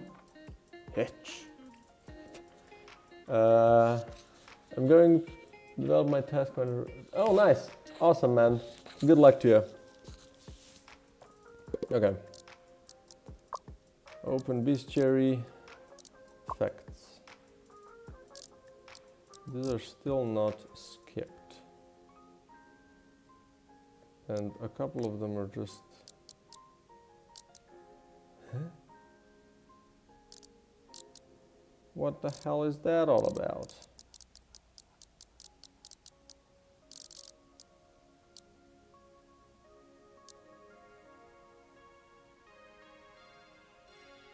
Okay.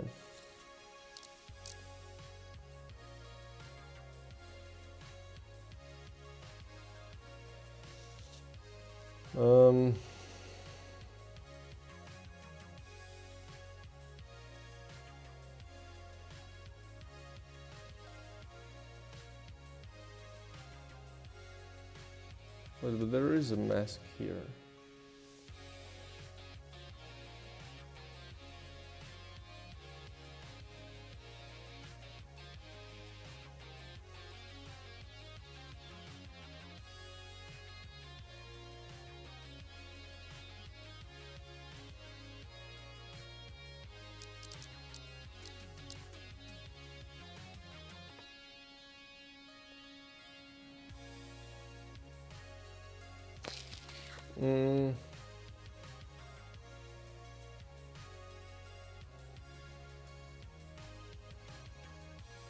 Why can those go outside?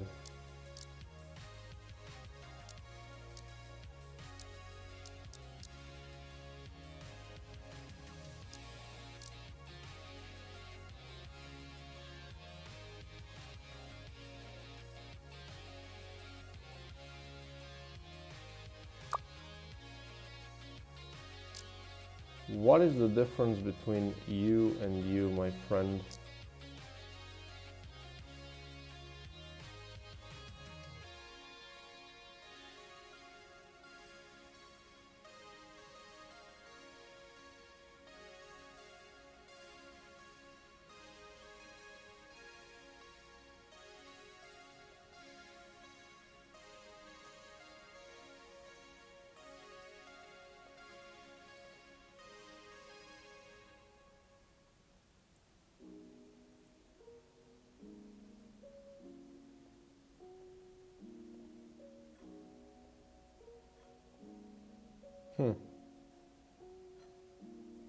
Because there might be another mask here.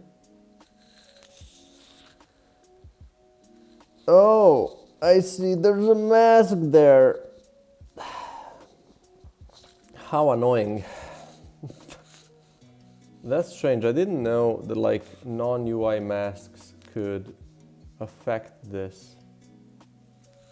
Right? This is the problem.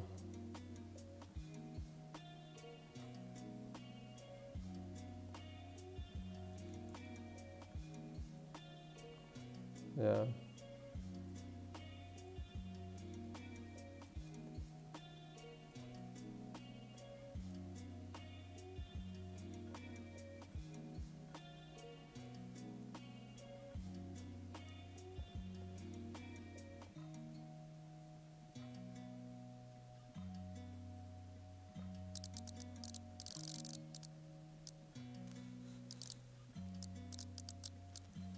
But like AoE -5, let's check it. Prefabs, module abilities. So AoE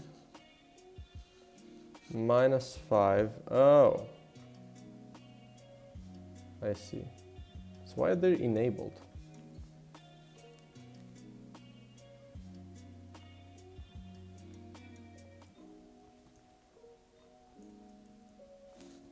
Or equals 100.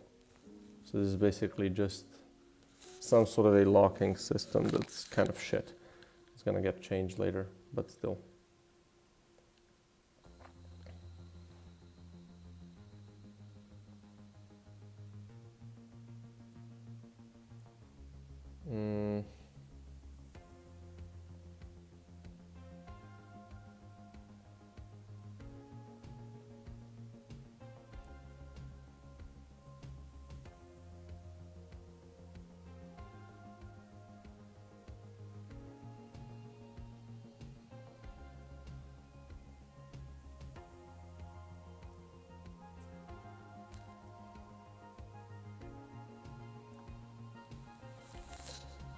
Okay, I think we're now done. I think this is now it.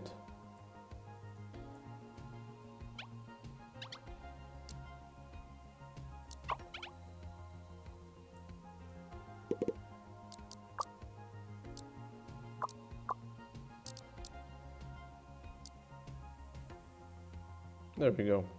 That's better now.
Okay, well.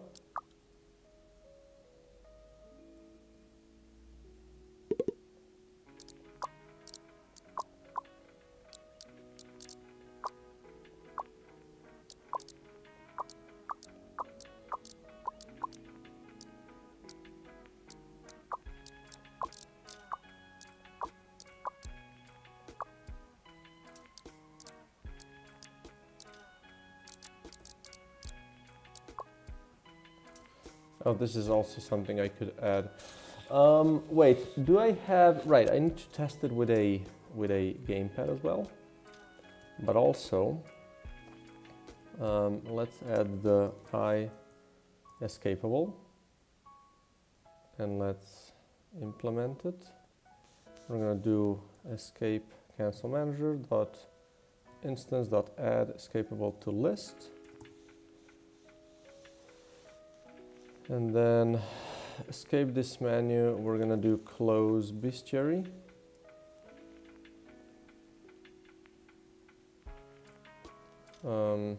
If opened, if is opened, no, just return true, right?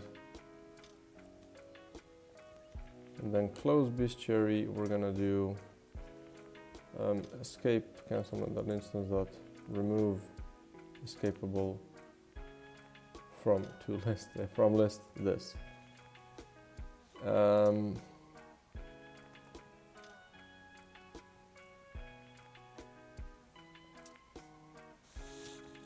Now let's check if it works with a gamepad. Gamupadu.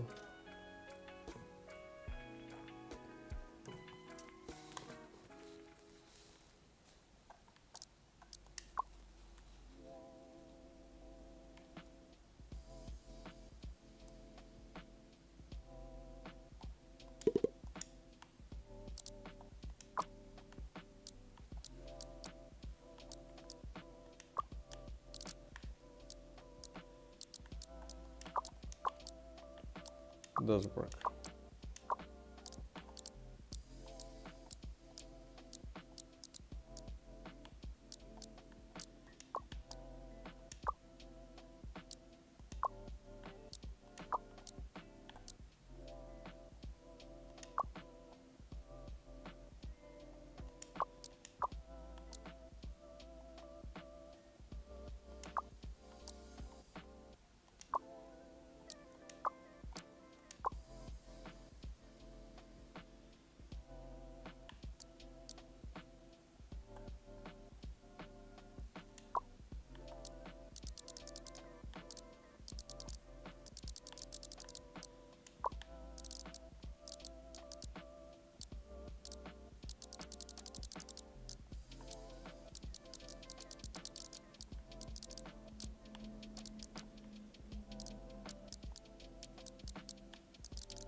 Okay. And then I can back off. Okay, good.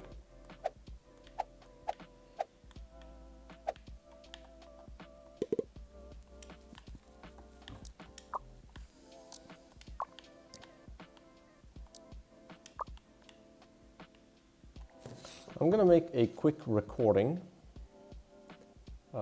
just so I have this saved as a progress point. So let's do, I'm gonna stop the music if it's all the same to you. Then I'm gonna make a quick recording. There you go.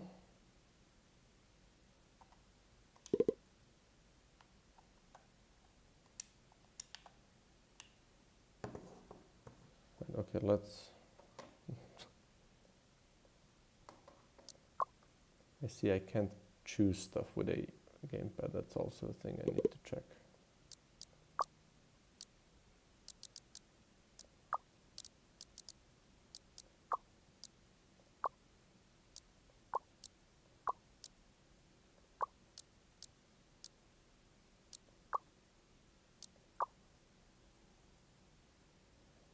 There we go.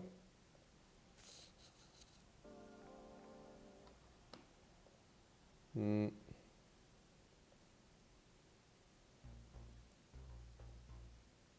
then multimedia recordings.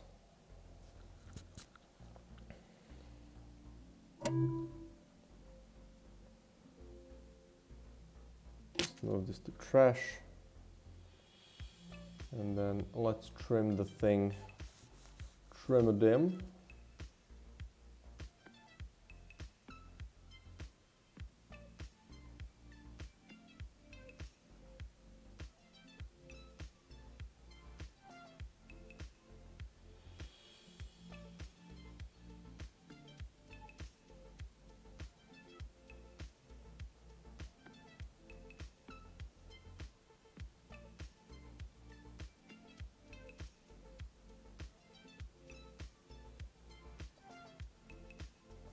There we go. And this is recording 19th of March 2025. And yeah.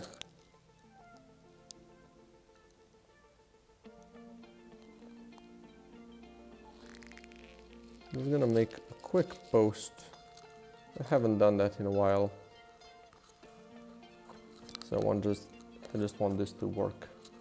No, I just want to, what? Make a new post so I don't have to do that later.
Okay.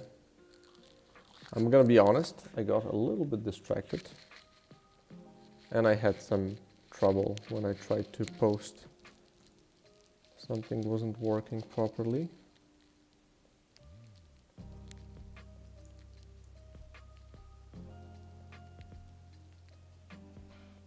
I think we should be good now.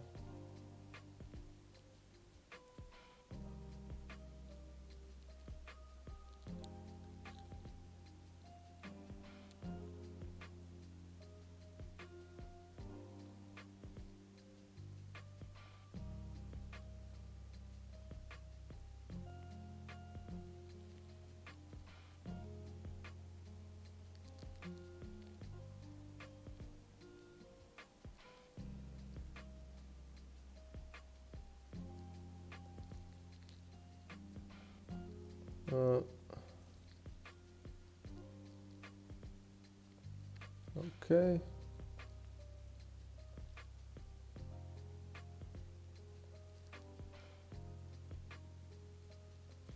Okay. Oh boy, there we go.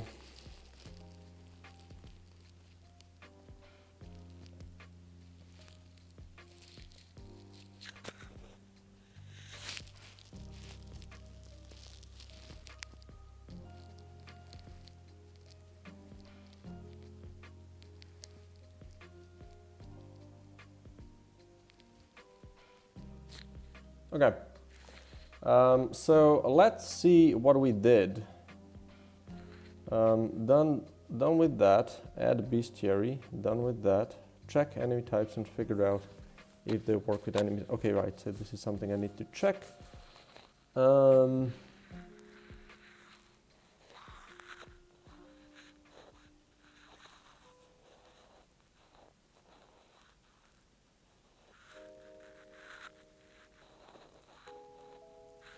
Okay.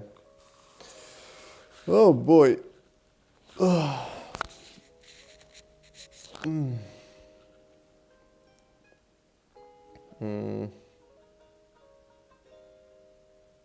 So I think one effect, right, it didn't count some stuff. Although how would that be possible? Wait. I think like a specific stat isn't working properly for some reason.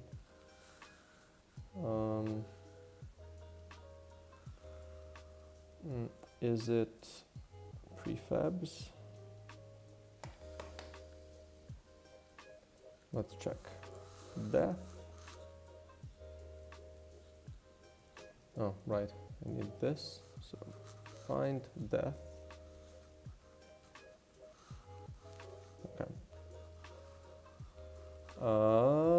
Do I have a stats manager here? Yes. So this is just enemies killed. Okay.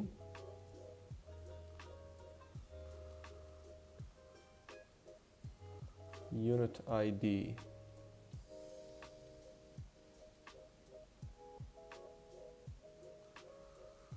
One, two, three, four. I'm passing in the...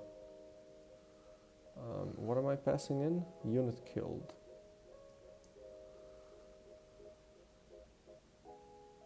Oh, right, on the unit base. Okay.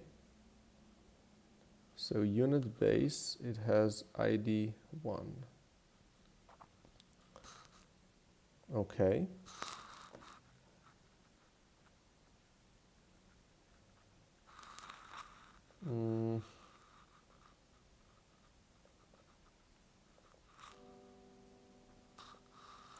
Has a 2, 3, and 4.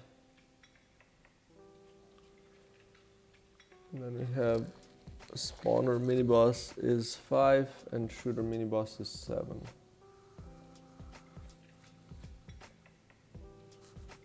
And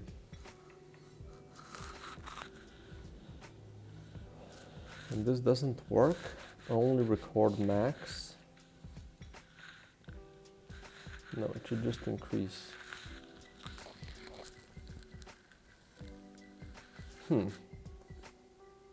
I don't see why this wouldn't work.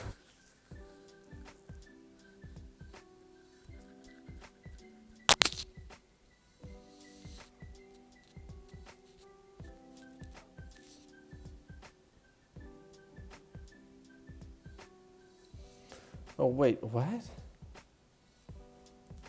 Once again. So critter biome 1.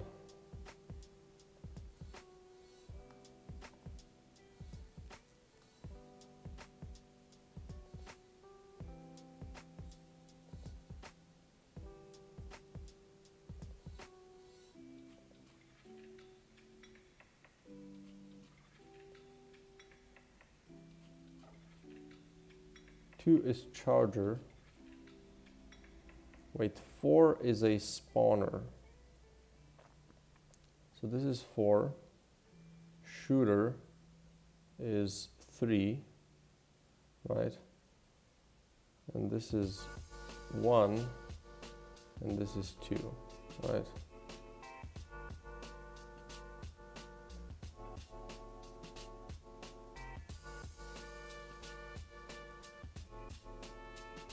Okay.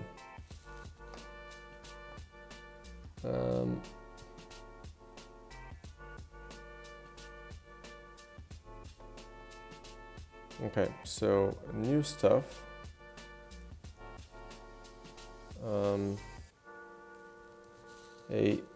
A couple of PCs have been added to the HQ, and you can access the bestiary, the newly made bestiary on them. Let's just do bestiary has been added to the game. And then fixed a couple of issues regarding enemy kill stats. There you go.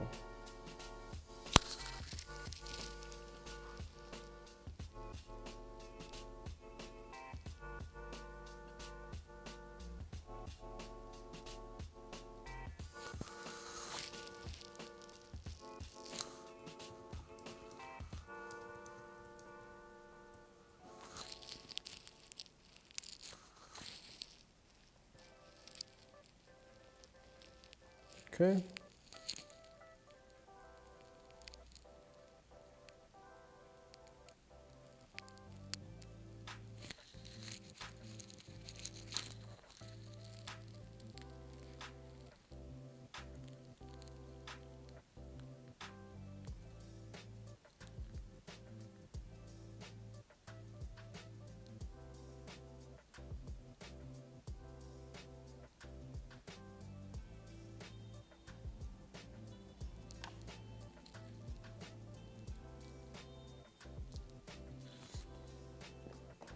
Okay.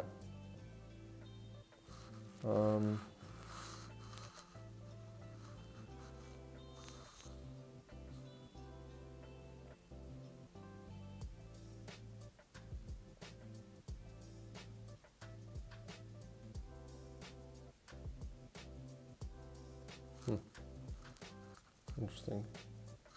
Okay.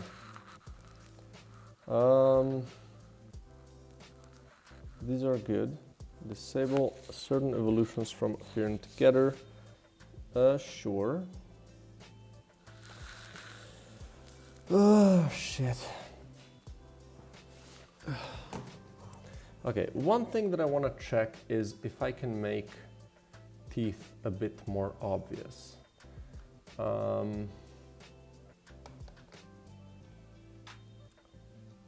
feel like I have a bit of energy to try and tackle that issue. let's see.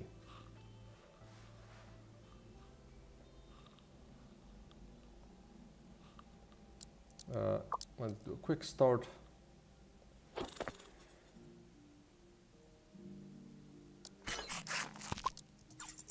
Right, I also need to do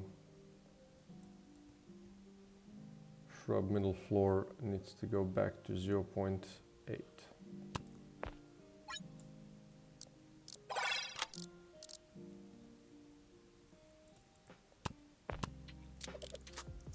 Yeah, this is also a thing that needs to not happen, right? Having the same effects as the positive and the negative one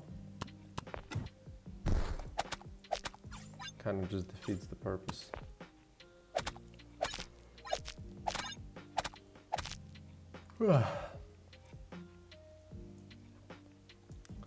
Let's just add this to here. So equal effects should not appear as the positive and negative bug. And let's also add a range here. Range, possibly also AOE. Okay. Right. Let's do this again.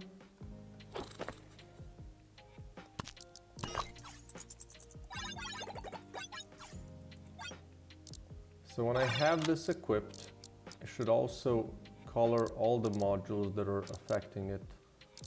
I'd say way as I do the other way around. So if I do something like this, doesn't matter, right? Drop it here, right? This kind of colors everything that is affected by it, but it should do that the same way. Like it should do that in the same way in the other direction.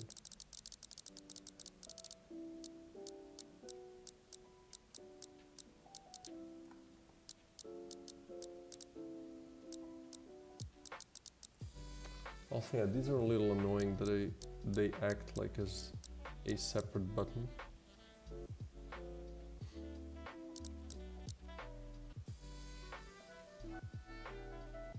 Wait, what if I do... I want to check something. Canvas, main menu, magazine, magazine container. Can I do big module drawer?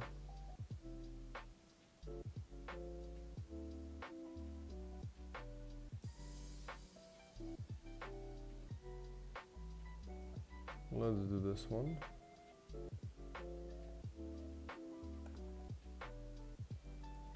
Right, this is the right one.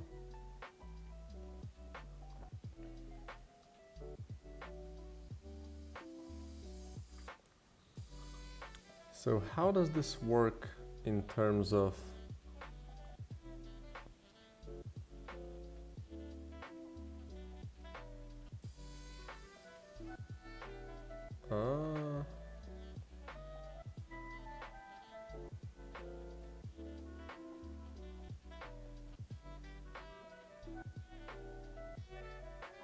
right.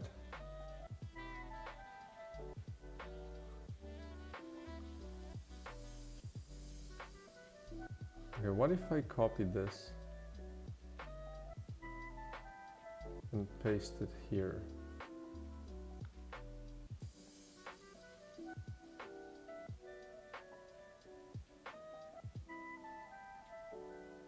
Right.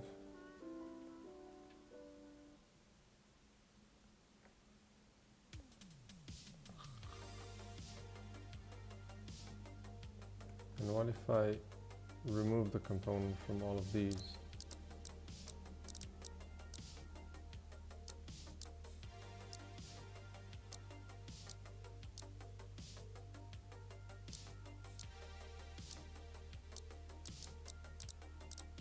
Fixes this issue.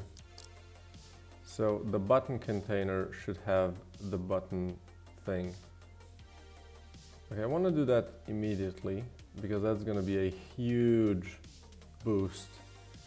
And this is something that I've noticed accidentally when I was working on something else, that this is how on trigger like these events work, right? So I have to say I'm fairly happy about that.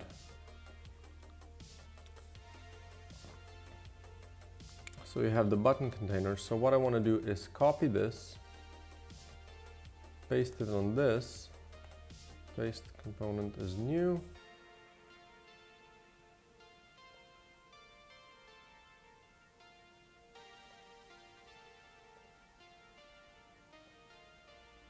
And just not have them here, right?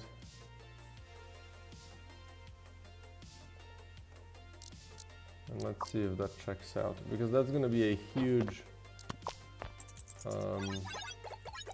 going to be a huge thing. Okay, it still works here, but it's fine here.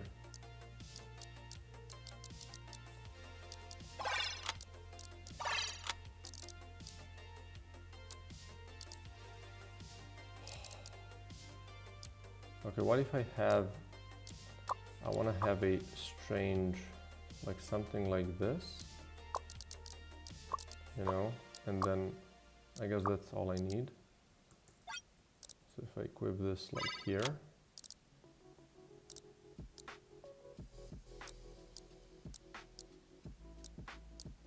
you know,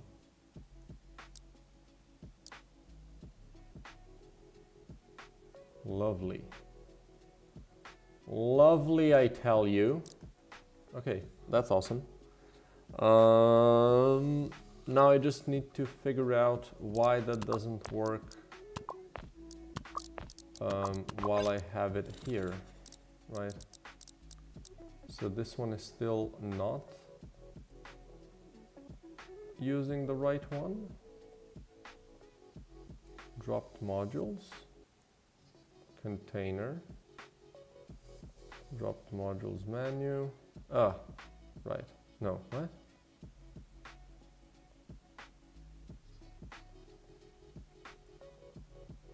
So let's find you here, because you should work in the same way, right? So button container should just have this logic. So copy component and paste component is new. And then you no longer remove component. You no longer need this, right? Let's check it again. Like, that's a huge fix. I was trying to fix that for a while back and it just kind of made the thing worse. But this solves that issue real nice. So let's do a big module like this and another one like this, and another one, nope, like this, good.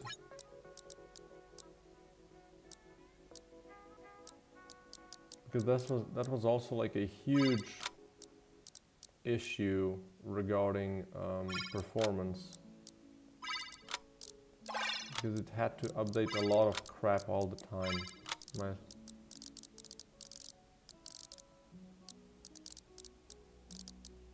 Oh yeah, love this. Love the fact that I was able to change this. And like I said, this is something random I was doing, and I saw that like if you have these events thing on a parent object, it kind of overrode everything that was on the child object. And it was a little annoying at the time because I needed it to work like that.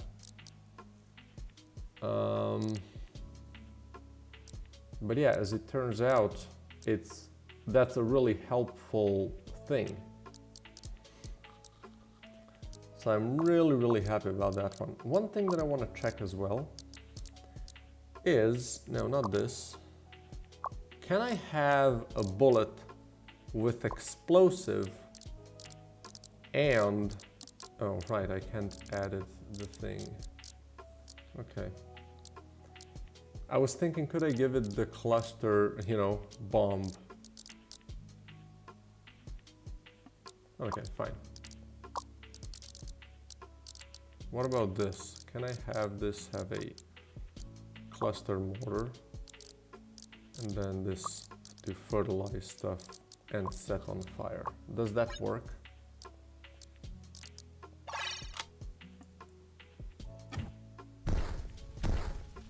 No, just the first one works. Okay.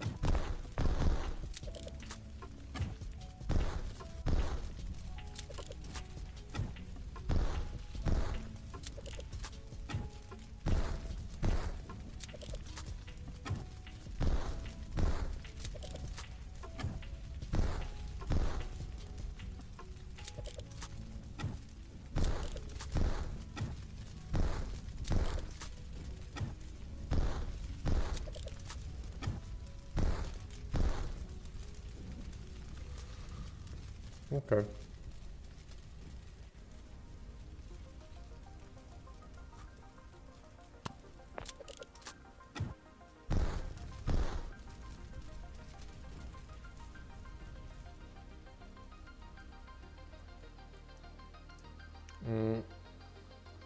So this is good. This is a huge change that I didn't kind of anticipate. I'm gonna put it at the top.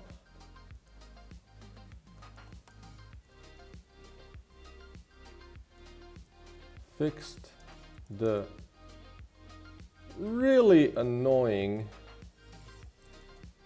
issue that made info reappear multiple times when hovering over over bullets and modules, because each square of it called the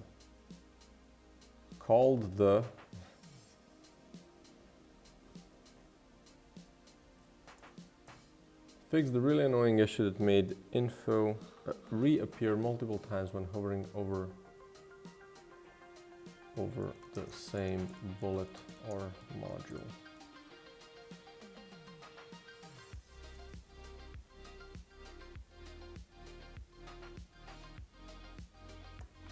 Okay. That's huge. Love that.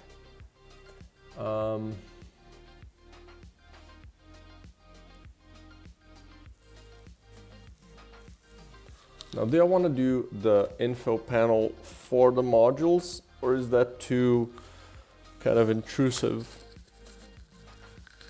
No, let's try to do the connecting thing. So let's open magazine UI.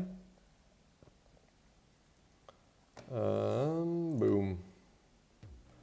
Let's close the rest for now.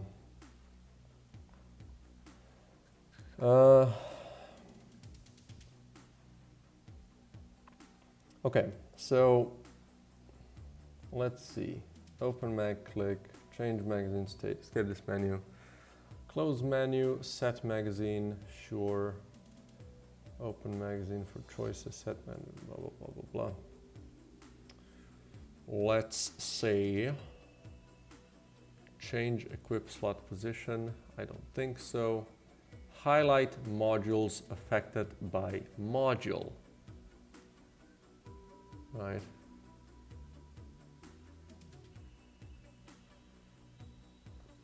So what if I have a similar thing that would be highlight, or I guess I could do this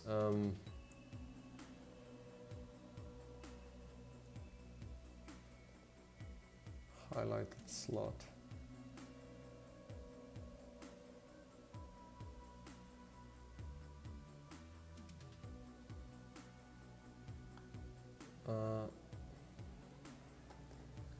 So if we would do if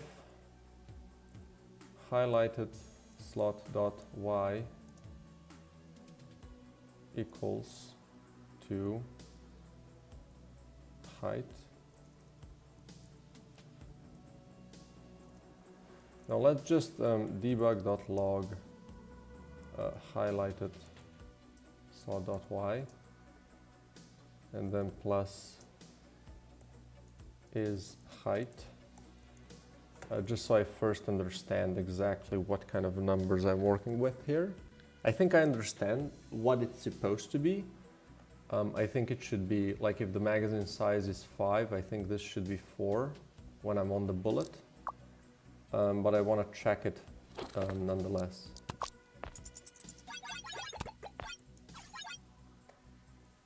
And I need a big module.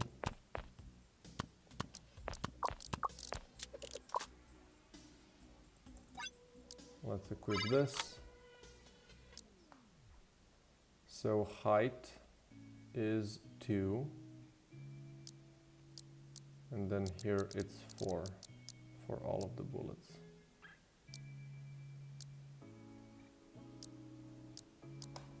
So that's good. So we need if height, if current highlighted slot dot y equals to magazine manager dot instance dot height -1, we're going to do something else. We're going to do this.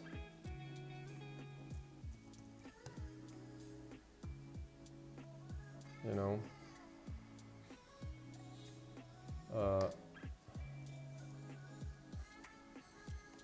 check if the highlighted slot is the top row bullet or projectile, and highlight all modules if that is the case. Else go from the bottom up for the module, for the big module. Okay. So do I just do the same thing but like change something small? If it's just something small, and then I'm just gonna do a bool thing here.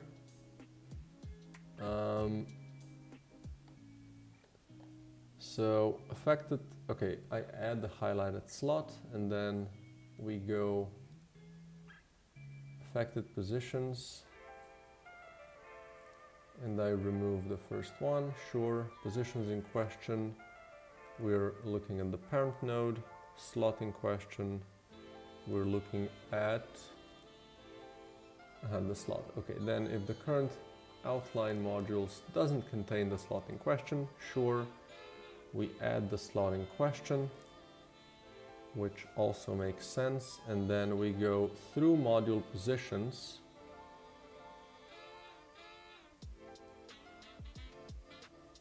and we check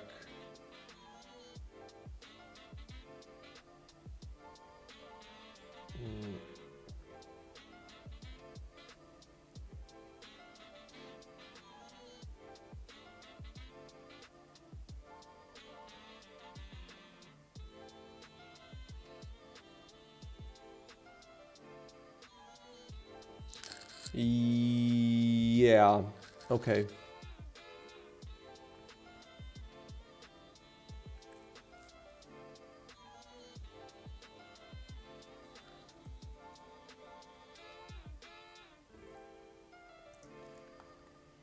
All grabbers inverted. Where is this used? Wait, this might just be the thing that I'm looking for though.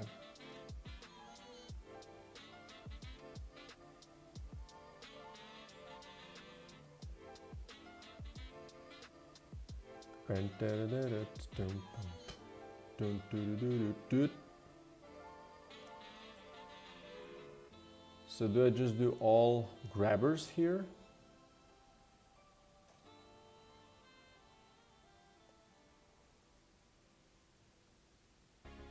And then affected positions add checked position minus get vector from direction. Yeah, this might be wrong. I'm just gonna check it to see if it maybe works before. Oh, let's do have more banana. Let's not waste that shit.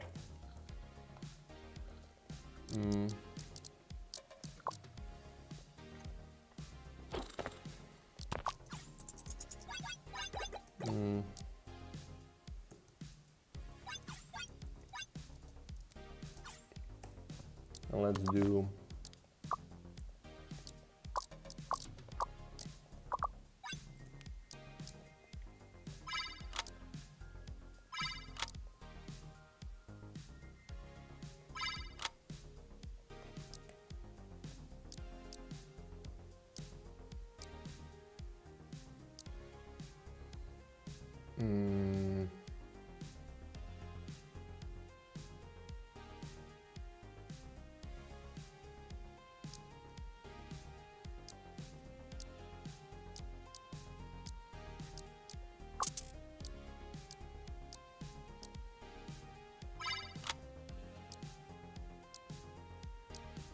interesting. This really confused it, funnily enough. Wait, no, but this is correct. Right, this is also correct. And this is also correct. Huh. And so the problem is here.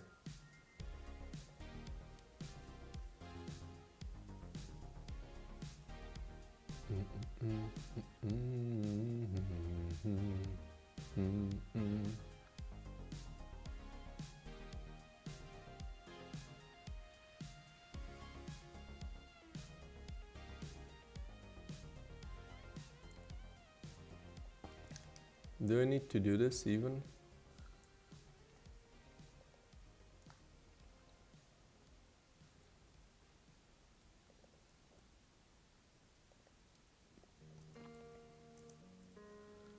I don't know if that's necessary, now that I'm looking at it, because the parent position of the bullet is always what it needs to be, and I might not even be setting it.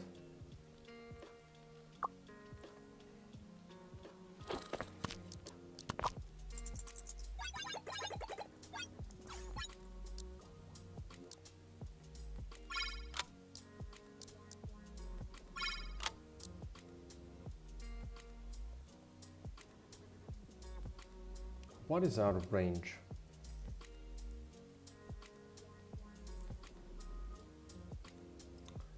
How is this out of range?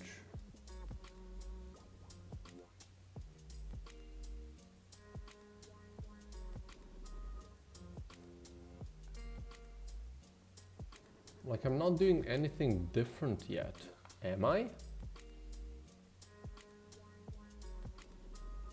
Okay, let's do... There we go. Let's skip this. Is it still gonna kind of...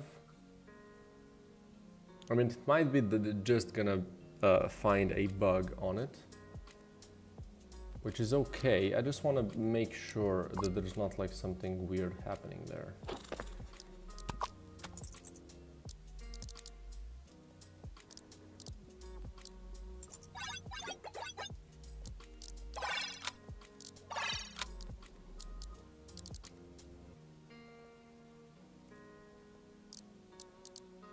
So why...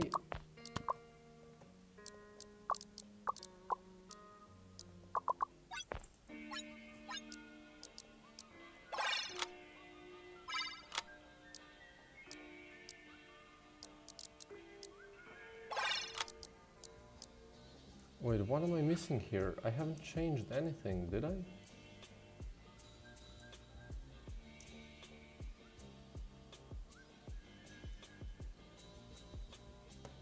Is this different at all?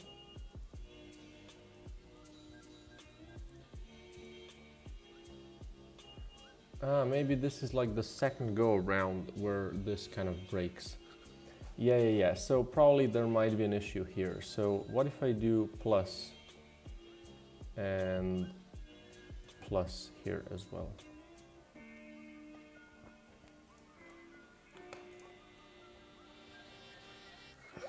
Okay.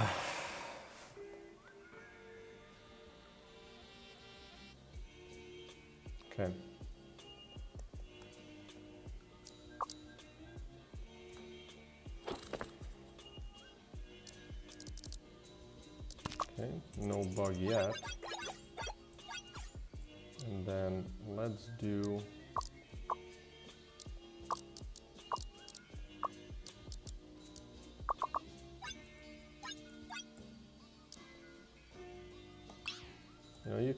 you could give me some frickin'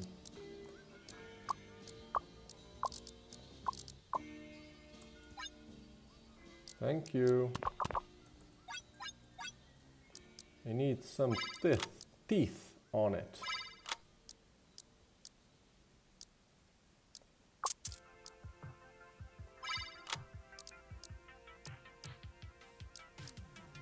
Okay.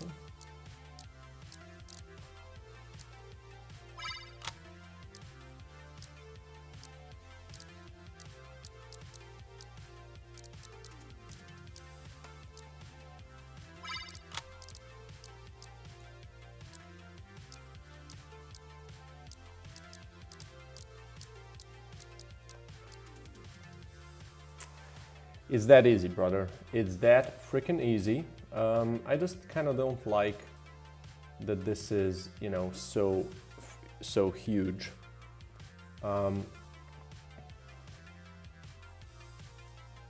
So what if I just do this here, right? So if I just do this here.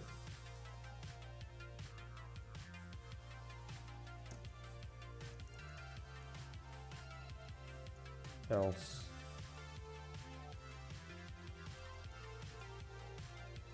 And then this would happen here. And this would happen here. And then I don't need this whole thing. And this can go back. And this can be deleted. Right. Now this is a lot smaller because the rest of the stuff is just kind of same as before.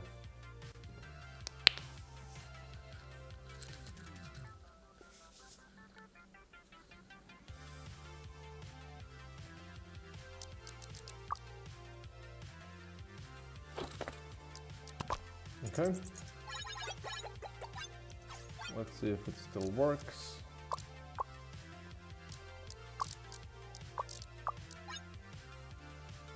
Perfect. Okay. Whatever.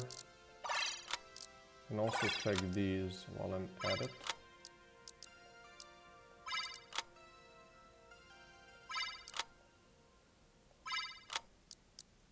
So this one isn't getting affected by anything because it doesn't have teeth.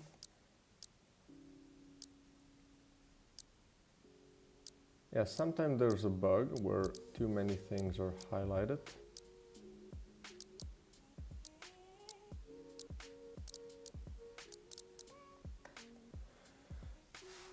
There you go.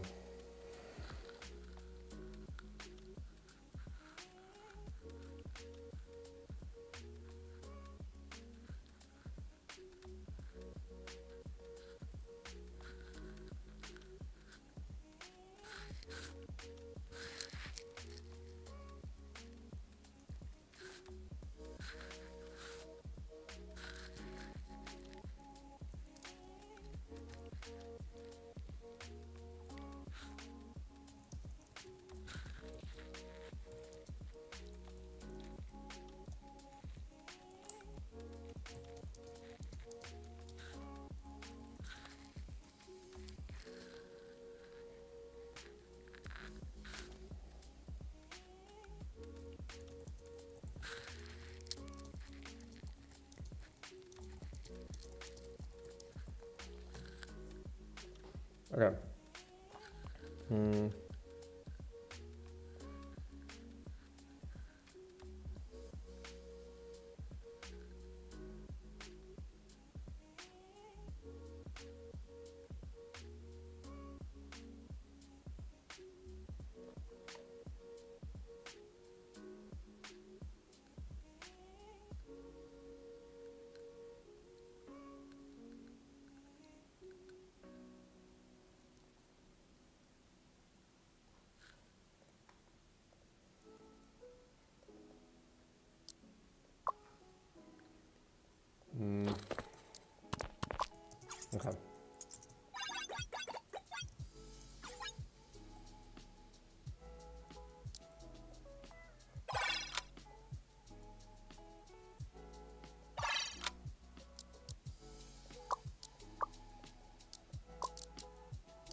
There we go. I'm gonna have a little screenshot. This is a big thing that was requested for quite a while, and I didn't want to work on it because I kind of thought it's gonna be way too hard to do. But as it turns out, it was not that big of a deal, and that makes me really happy.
Okay. Done with that, so this is completed. I can write this up. So this is changes, or I guess visual. When hovering over a projectile, it will now highlight all the big modules that are affecting it.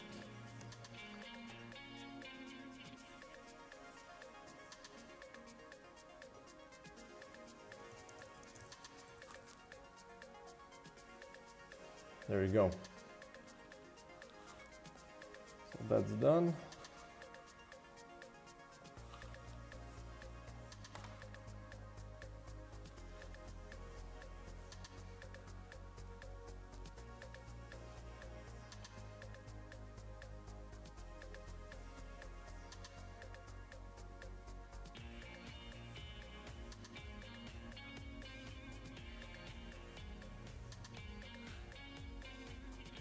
Okay, just checking if this works. Yeah.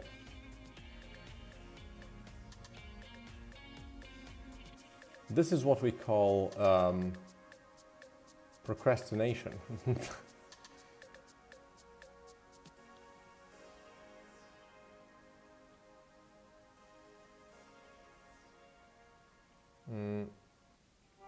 Okay, good. Next, where we are.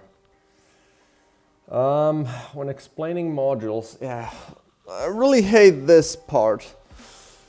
Like adding pop-ups to explain the game, I really don't like to do that.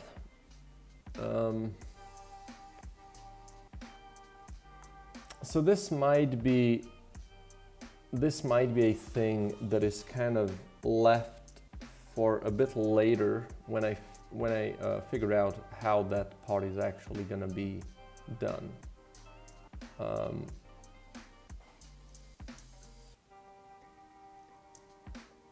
Wait, actually. Well, it's gone now. Can I check the archive? Yeah.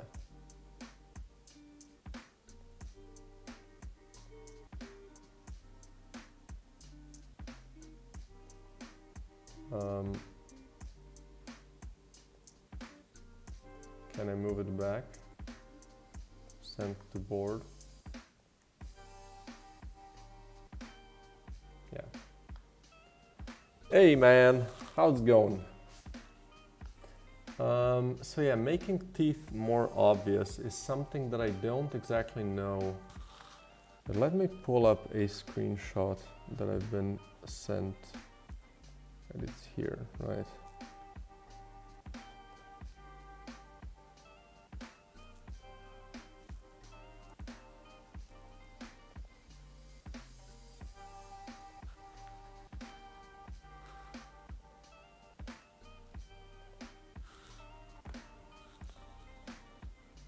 So yeah, I have this image, right? Now how to make it more obvious what like connects to what, you know? I mean, it's definitely gonna help now that you can just hover over a bullet and it's gonna show you all of the modules that are affecting it, right? That should definitely help it.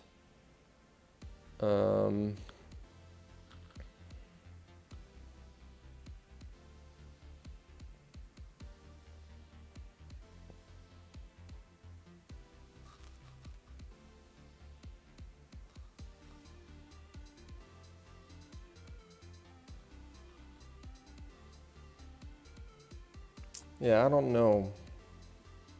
We'll see. I'm gonna leave it like this for now. So yeah, I am gonna archive this because the way I kind of changed how you can see if it works already does the trick, right? So maybe this will just help that case.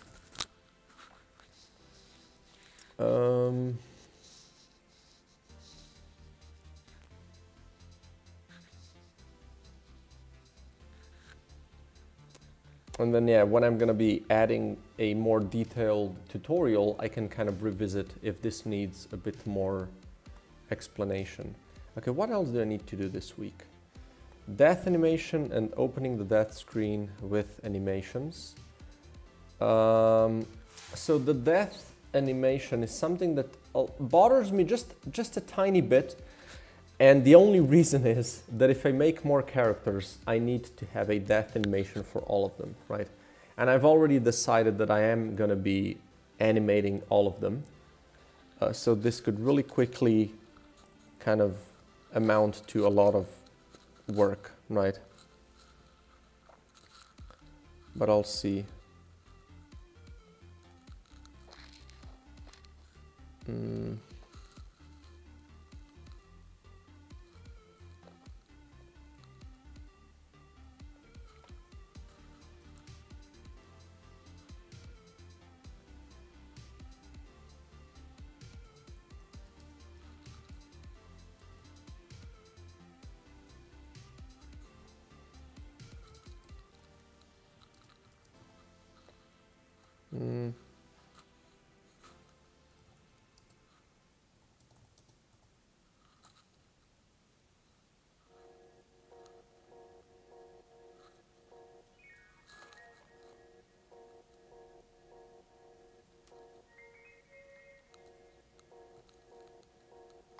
Okay.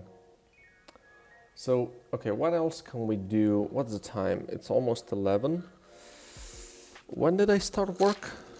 A little bit before 8. Have to do some stuff again around the house, but I think I can do some work in the afternoon today for a change, although we do have a parenting school, so I might be kind of focusing on that, and then just do some cleaning. We'll see. Healing mushrooms a bit more consistent, maybe mini bosses can spawn 1 or 2 on death. Yeah, that's definitely not a bad idea. They're definitely really, really random. So that's a thing I could do. Maybe the healing should just kind of work differently. I don't know. It does work a little bit hacked on because it's kind of from an older system where I planned to use mushrooms for something else, and then I made these red mushrooms because it just makes sense, right? And then those would heal you. And I don't want to make like a med kit. I think that kind of is going to be really glaringly different from the rest of the game. Pull shrubbery for spawning them more efficiently. Just this is the thing. I'm kind of, I kind of did a lot of really annoying stuff right now. And then I kind of lose energy to do more of them, One thing that I want to do at some point is, revisit all of the items and give them some proper names and flavor, because a lot of these are just copies from what I did for my previous game. And I want to make, proper items, cool images, cool names that are kind of more appropriate for this game. Right, no stuff like this, if I can help it, right? There's just like a culmination of stuff. Or these, right? These are just boring. I want to make it, cooler. I want to make it an actual item, not, a visual representation of what the item does. This is also not an item. This is just an icon. This is an item, right? This is an item. Like, I kind of don't mind these as well, though. Like, these are not that bad.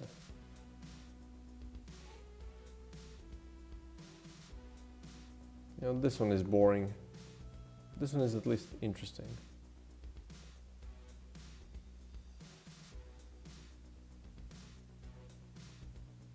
But yeah, we'll see. It's a lot of like, this is going to be a lot of, how do you say, polish, right?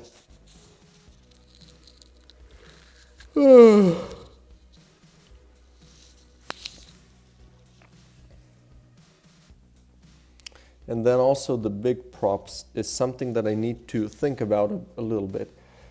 Like, I'm thinking, what could be an interesting prop that's, it doesn't necessarily need to be interactable. It's just, I was thinking about possibly having interactable things, right? At least maybe one, right? Maybe in, stuff like explosive barrels, right? But like, I want to do something different for this game.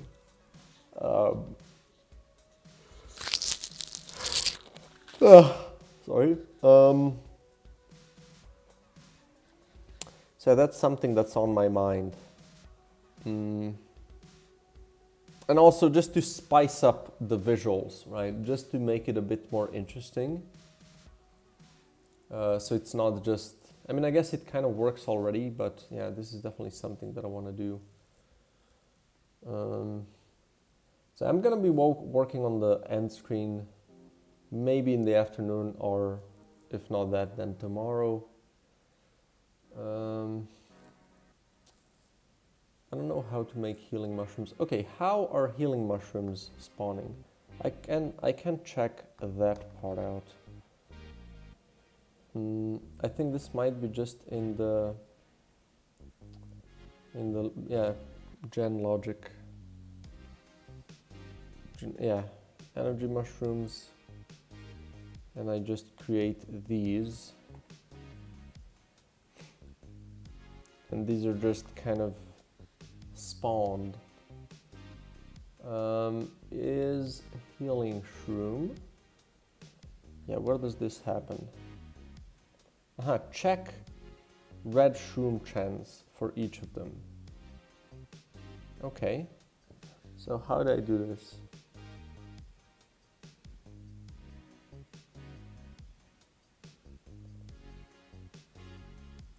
Yeah, I see I do kind of a pseudo-random thing, right? So chance modifier equals 1, and then I have a bigger chance if you're really low HP. There's a bigger chance of healing mushroom spawning. I think that's kind of cool.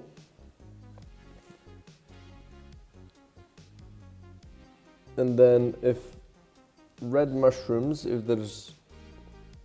Okay, if it's already spawned one, the chance is decreased by 75%. But if I fail spawning a mushroom, then it's increased. Yeah, so it's like pseudo-random. It's not that bad. But what if I, during the boss fights, right, I just spawn a couple of red mushrooms?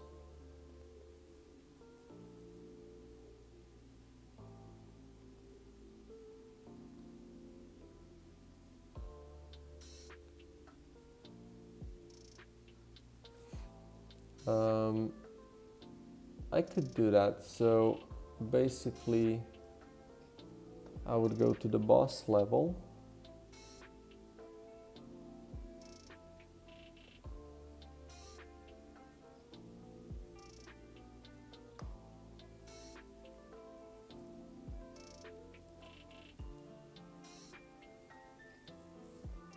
this could also have public bool force healing mushroom. Force it to be healing mushroom equals false. And then we can just use the same thing, but here we would do if force it to be healing mushroom, then we're gonna do is healing shroom equals true. Right, else we do this. I guess we can do this just like this, right? And then I can make a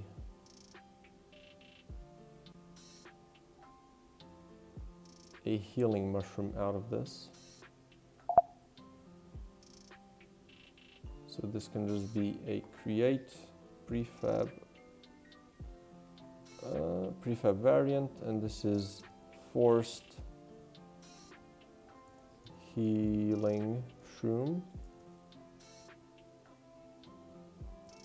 variant. Let's call it variant. So forced healing shroom, and this is gonna have forced to be healing is true. And then we can go to our biome base, yeah, biome info, and the same way as we have biome eggs, right? We can also have energy shroom biome healing. I guess we can have this be a game object, and then biome healing object, and we can do public game object get biome healing object, and we're gonna, come on, we're gonna return this. And then we can add this here.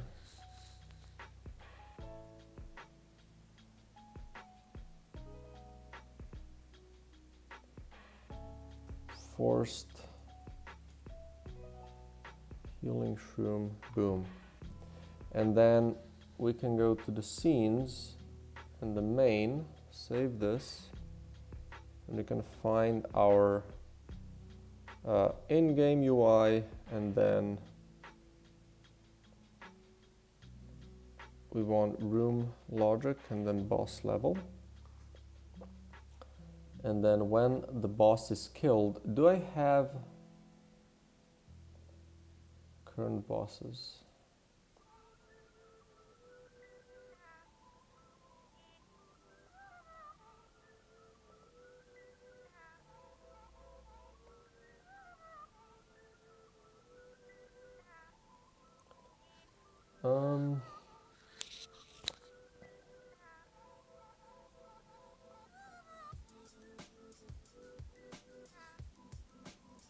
So this spawns them where? Get closest floor from where? From the player. Sure. So I want to do something similar. Or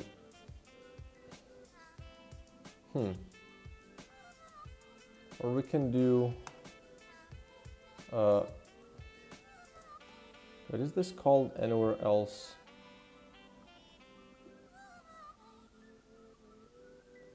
Why is this public then, right? Just have this be private, and then we're gonna do public void boss killed, boss enemy killed. And then we're gonna explain that this is called from the boss enemy. And then we're gonna do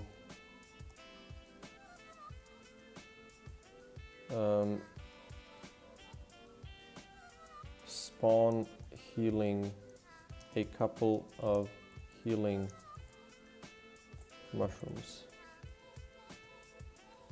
Right, and then we're gonna do also vector to position. And then for enemy base,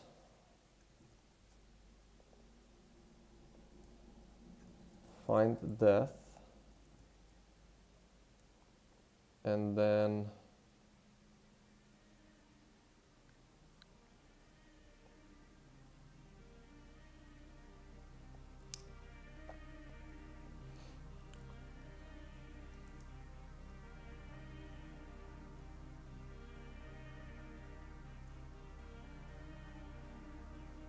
okay, so there's nothing here, so we can just do, oh, on death stuff.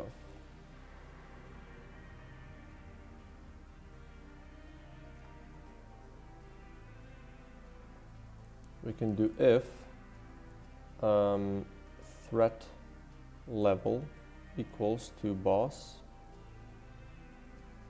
or mini boss. I guess at the boss it's just gonna be over. Well, we can do or just in case, or boss, right? We're gonna then do if boss level dot instance. If this exists, we're gonna do boss level dot instance dot spawn boss enemy killed, and this dot transform dot position. And then here we can spawn healing mushrooms. Well, I don't even need to do this though. Well, yeah, I want to do this for the boss fights, not if there's more of them, right? I don't want to do this. So spawn position is equal around the position, right? But wait, this happens like multiple times, yeah. see, we want to do this twice.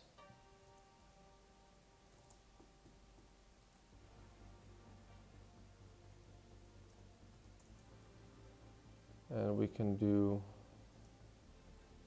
4 and 5. And then we can do 2.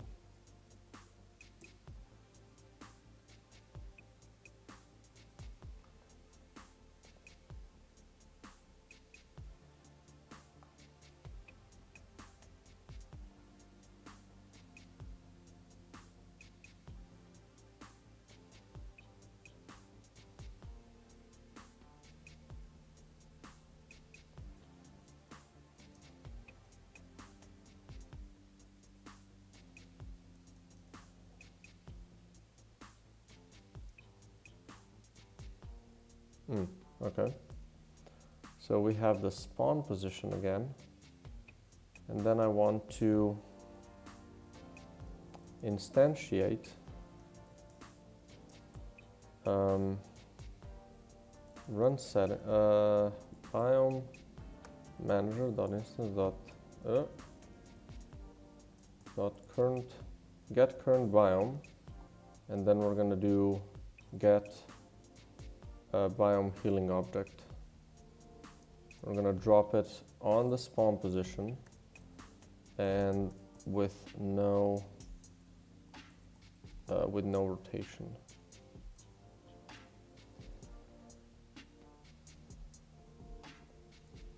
And I think this is basically it.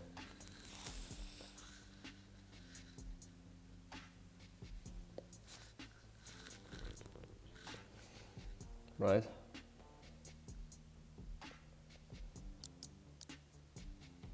So let's try to get on a longer mission.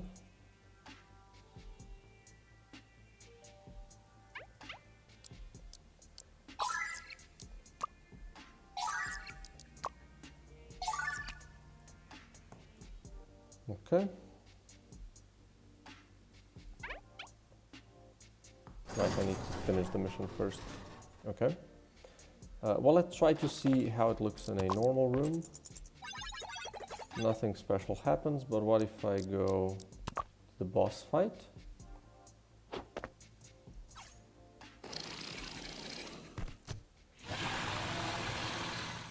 Right, and then if I kill you here, I don't know what happened now. Okay, let's continue. We finished the first mission, so I can go to a longer one and actually properly check it.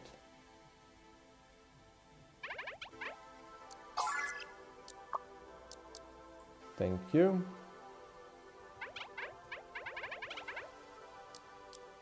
Good.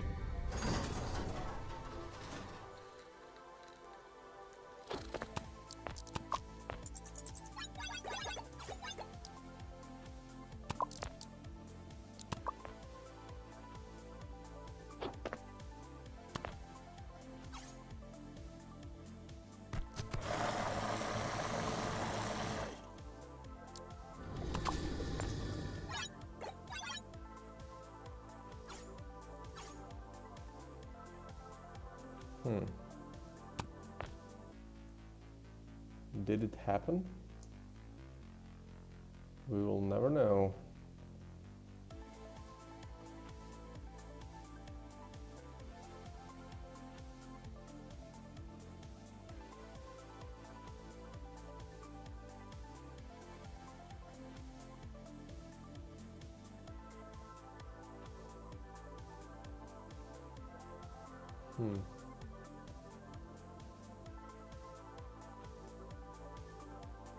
Like, was this killed? If it's mini boss or boss.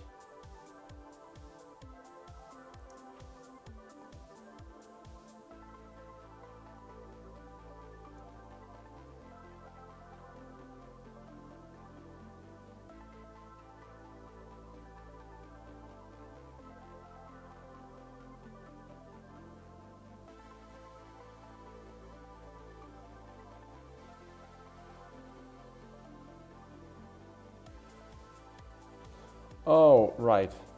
I need to do this here.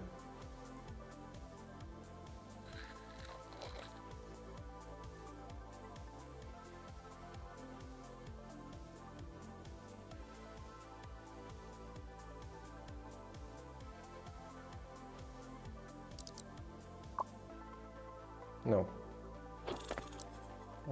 Just abandon run.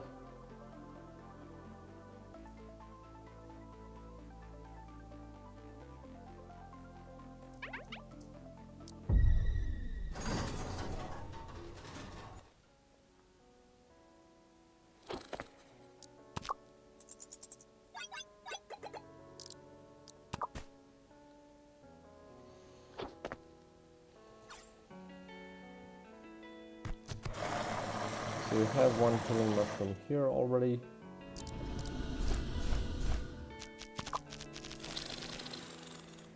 And it spawned 2 more here.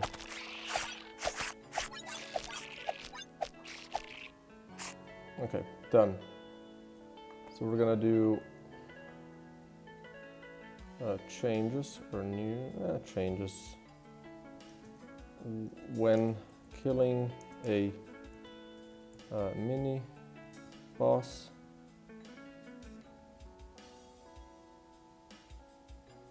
well, let's just do 2 healing mushrooms are spawned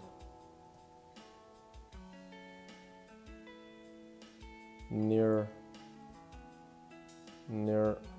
the mini boss after killing it.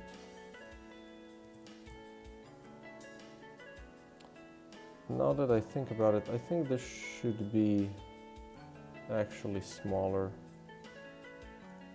right? More close by. It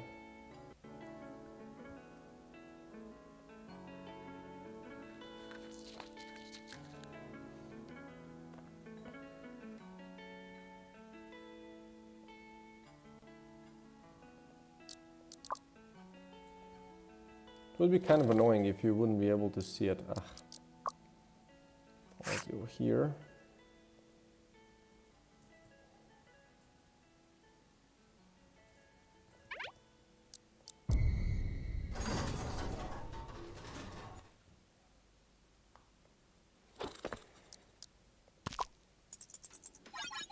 Okay, everything still works properly.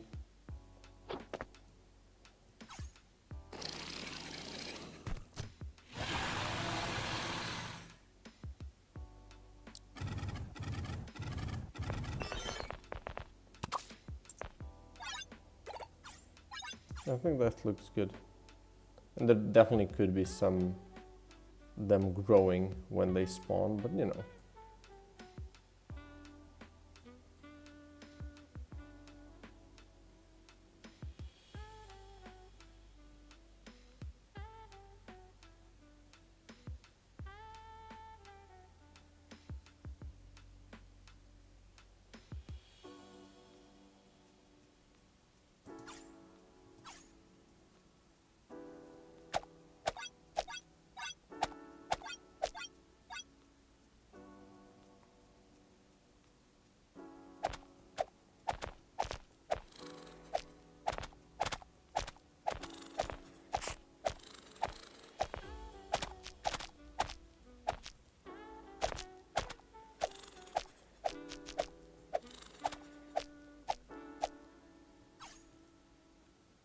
Okay.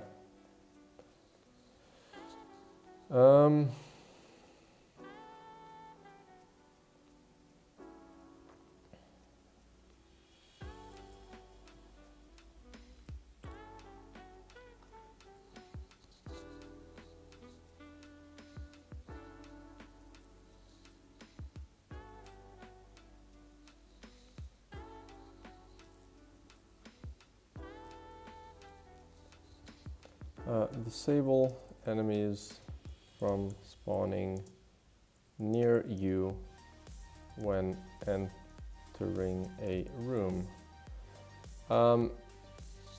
This is something that has been bothering me for a while. So wave level.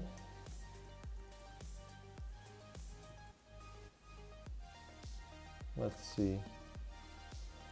And then we have the spawn enemies on start. Get random floor tile object. Yeah.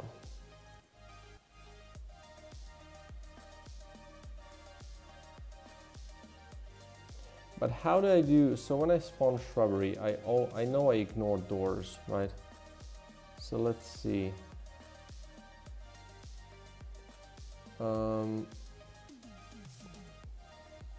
Create shrubbery.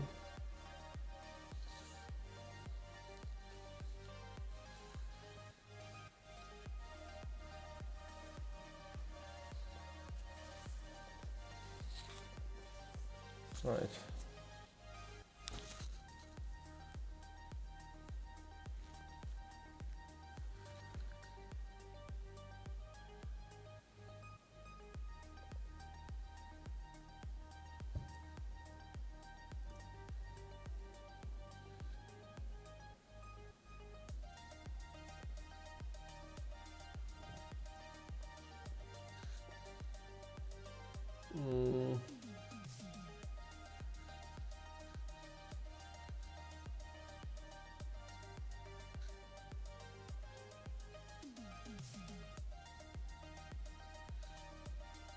Wait, how do I assign this?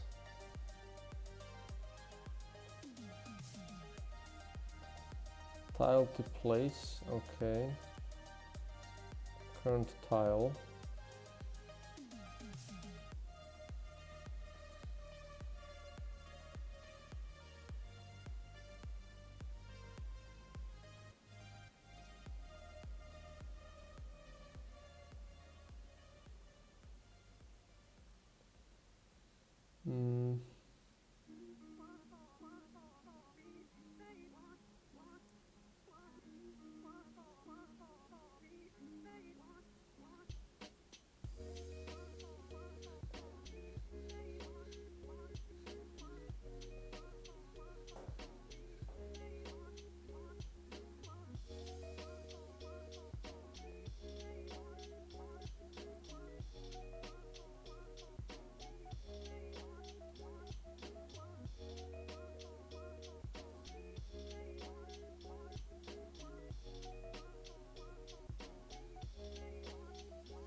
Door tiles. Okay.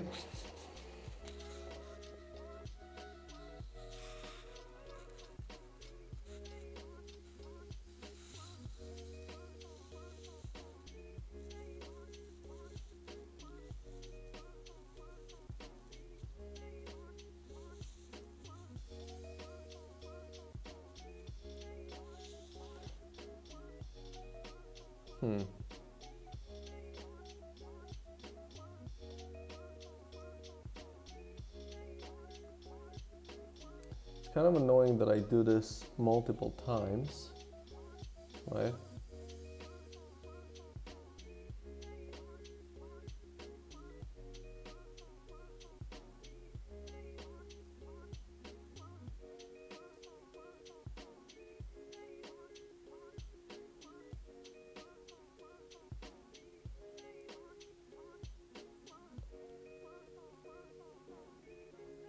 Right, but I only call this once, right? So these could be public, essentially, right? And then here I would just erase them.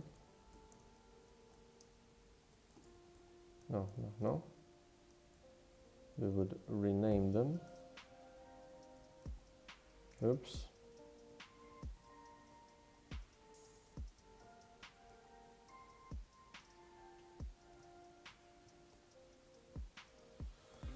And then we should be able to access these, right? So let's first just do the one. equals door tiles, and it's going to be capitalized and public, right?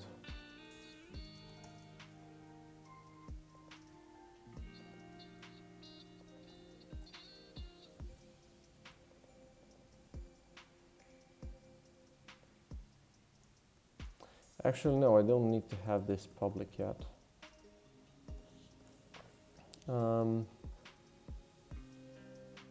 Where's this? Do public level tile.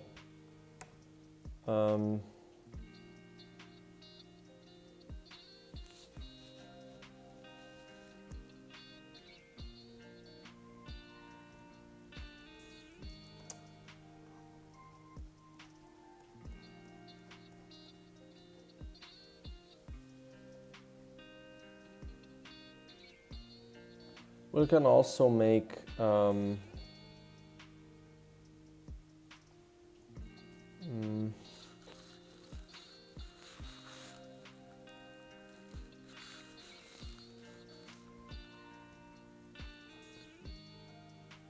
like we could create another tile, and this would our thing, which would be enemy spawn tiles.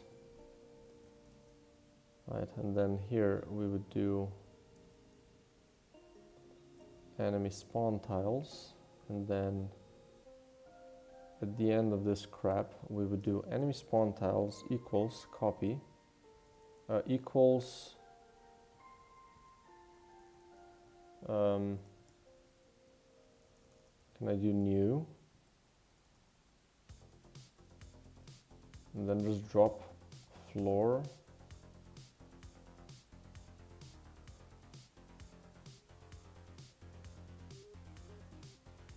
or can I just add range floor tiles next to wall, and then inner floor tiles, and then we would do remove range door tiles.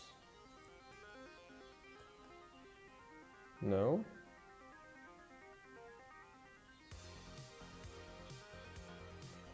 Okay, but like this is already not containing those, right? Because door tiles, yeah, it goes to the door tile, and then I guess we would do these again. So this is handle enemy spawn, handle possible enemy spawn locations. And then we can just go through these again.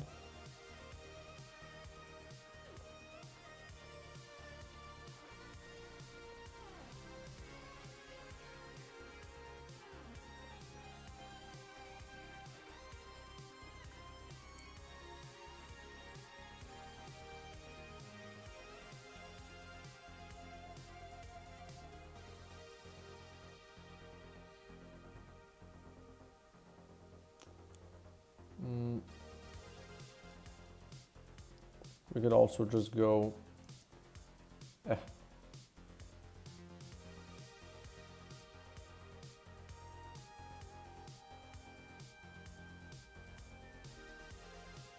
and then if all doors dot transform dot position,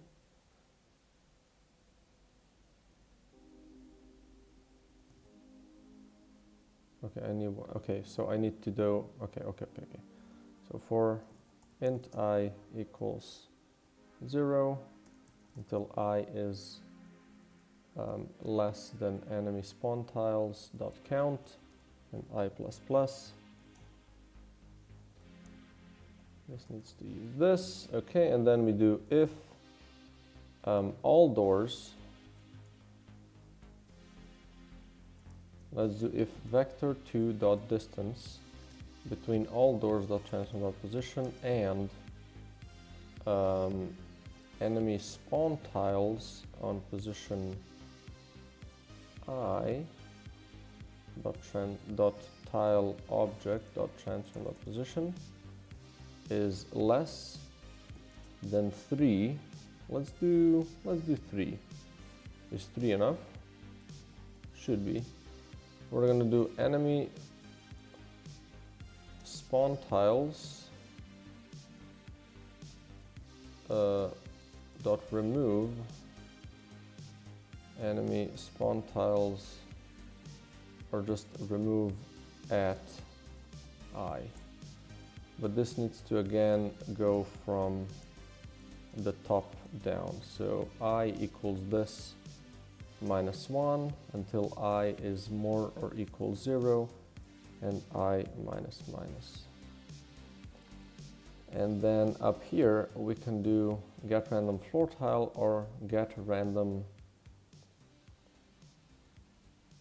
enemy spawn tile.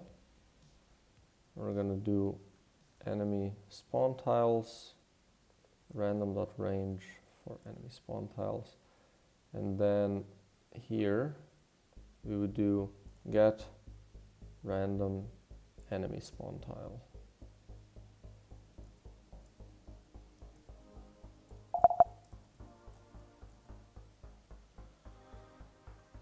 Okay.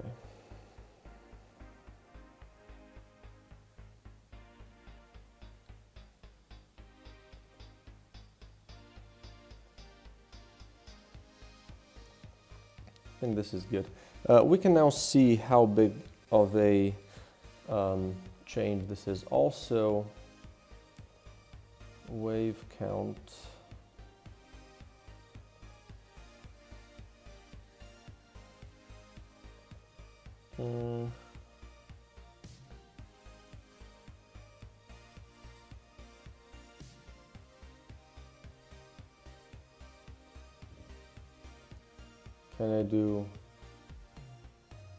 Can I ignore this and then just do I?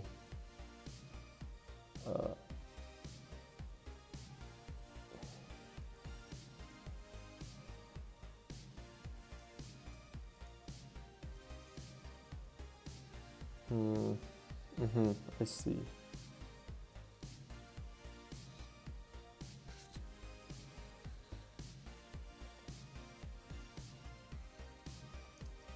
Can I do wave dot add range?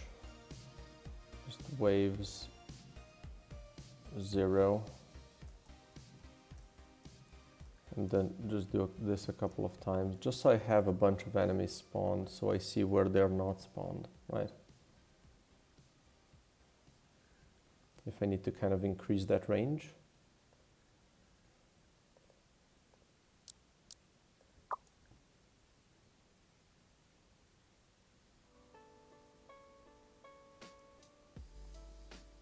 Might have gone overboard now that I'm thinking about it.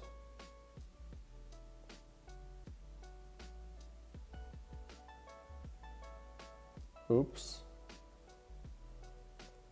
I've definitely gone overboard, so whoops. Let's do 3 times the amount. I think that's more than enough, because in the first room there's just normal enemies, or just the critters rather, so shouldn't be too big of a deal.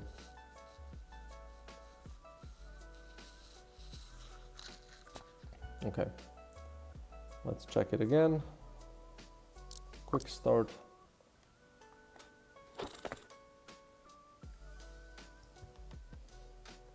What?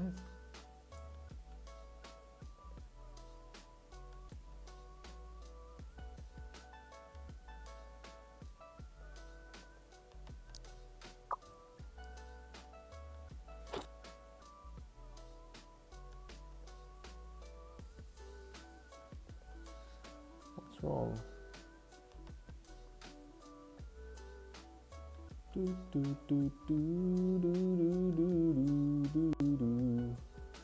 Right, I need a K here. Okay. Simple fix.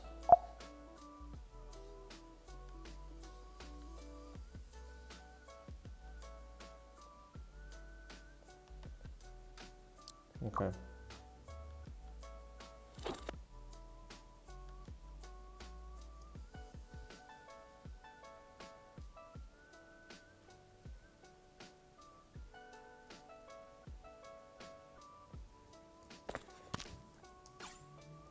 This doesn't seem like it worked, so if distance between the door and the enemy tile is less than 3, then I want to remove it.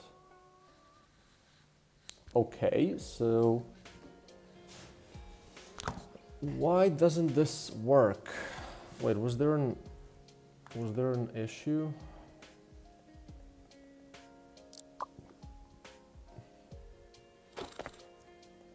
What is this?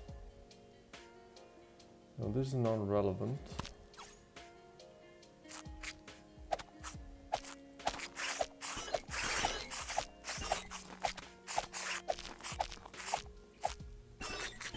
I guess the problem is that they can still be spawned on top of each other and then they can kind of, you know, be brought into it. So enemy, if it's less than 6, I want to remove it. What about now?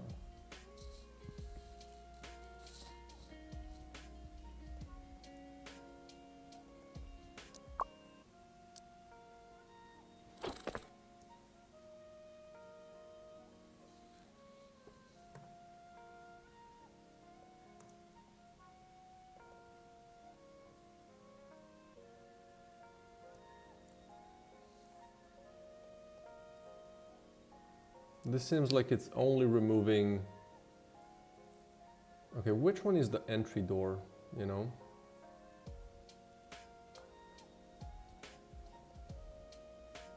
This might not even be a thing, now that I'm looking at it. Entry door. So let's do...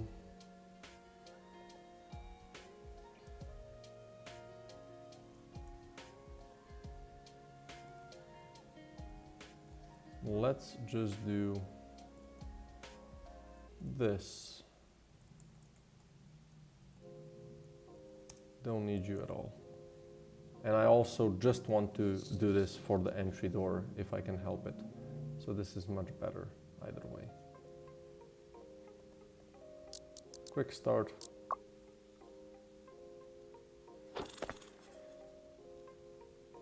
I think we can do more now that I think about it. Oh, right, this should be, let's try to do it with 6 again, because I think 6 was like a good number. It's like a, it's quite ways away, right, from the player.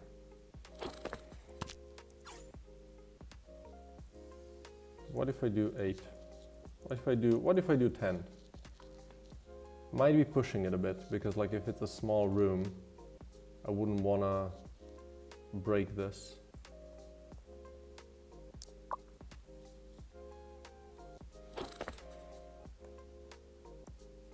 Yeah, this might be too much. Let's leave it at 6. Let's leave it at 7. And then another thing is, when I do this, I wanna do, so here, I wanna do enemy spawn tiles.count is more than 0. I do this, and if not, then just get random floor tile. Right. So in case I remove all of them, right, if it's a small room, for some reason, just get a random floor tile.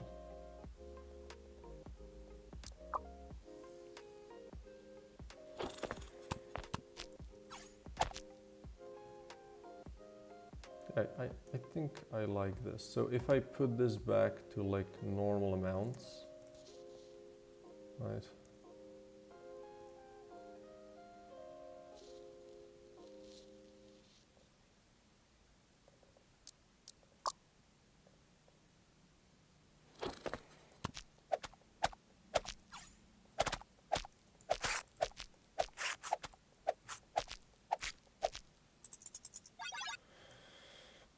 Great, that's done.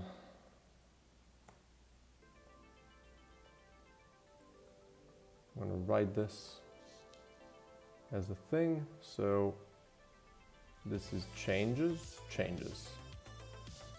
Enemies can no longer spawn on top of the player when can no longer spawn close to the entry hole. Enemies can no longer spawn close to where the player spawns in a level. The player appears in a level. Enemies can no longer spawn close to where the player appears in a level.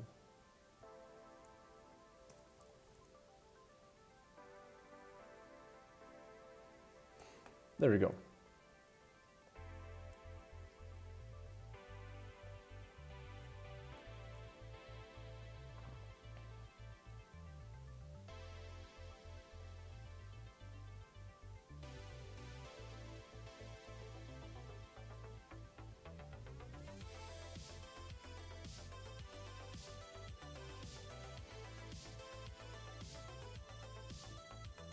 Okay, good. And then yeah, these are for the last 2 days. I thought that this was like good work today, I think. I'm really happy about it. But I have to finish now. I'm kind of, I don't know, I don't feel it anymore. I've done a lot of annoying things and I just can't muster enough energy to do another one. And I also have to do some exercise before lunch, if I can help it. So I'm gonna go do that now. And then after that, I'm gonna try to do some more work. I'll see. There's some work around the house I need to do today, and then the parenting school. So we'll see. Maybe I'm just gonna continue from here tomorrow. Anyway, thanks everybody for joining today, and yeah, I wish you good luck with your projects and have a, hoping you have a lovely end of the day. And yeah, hope to see you tomorrow as well. Cheers.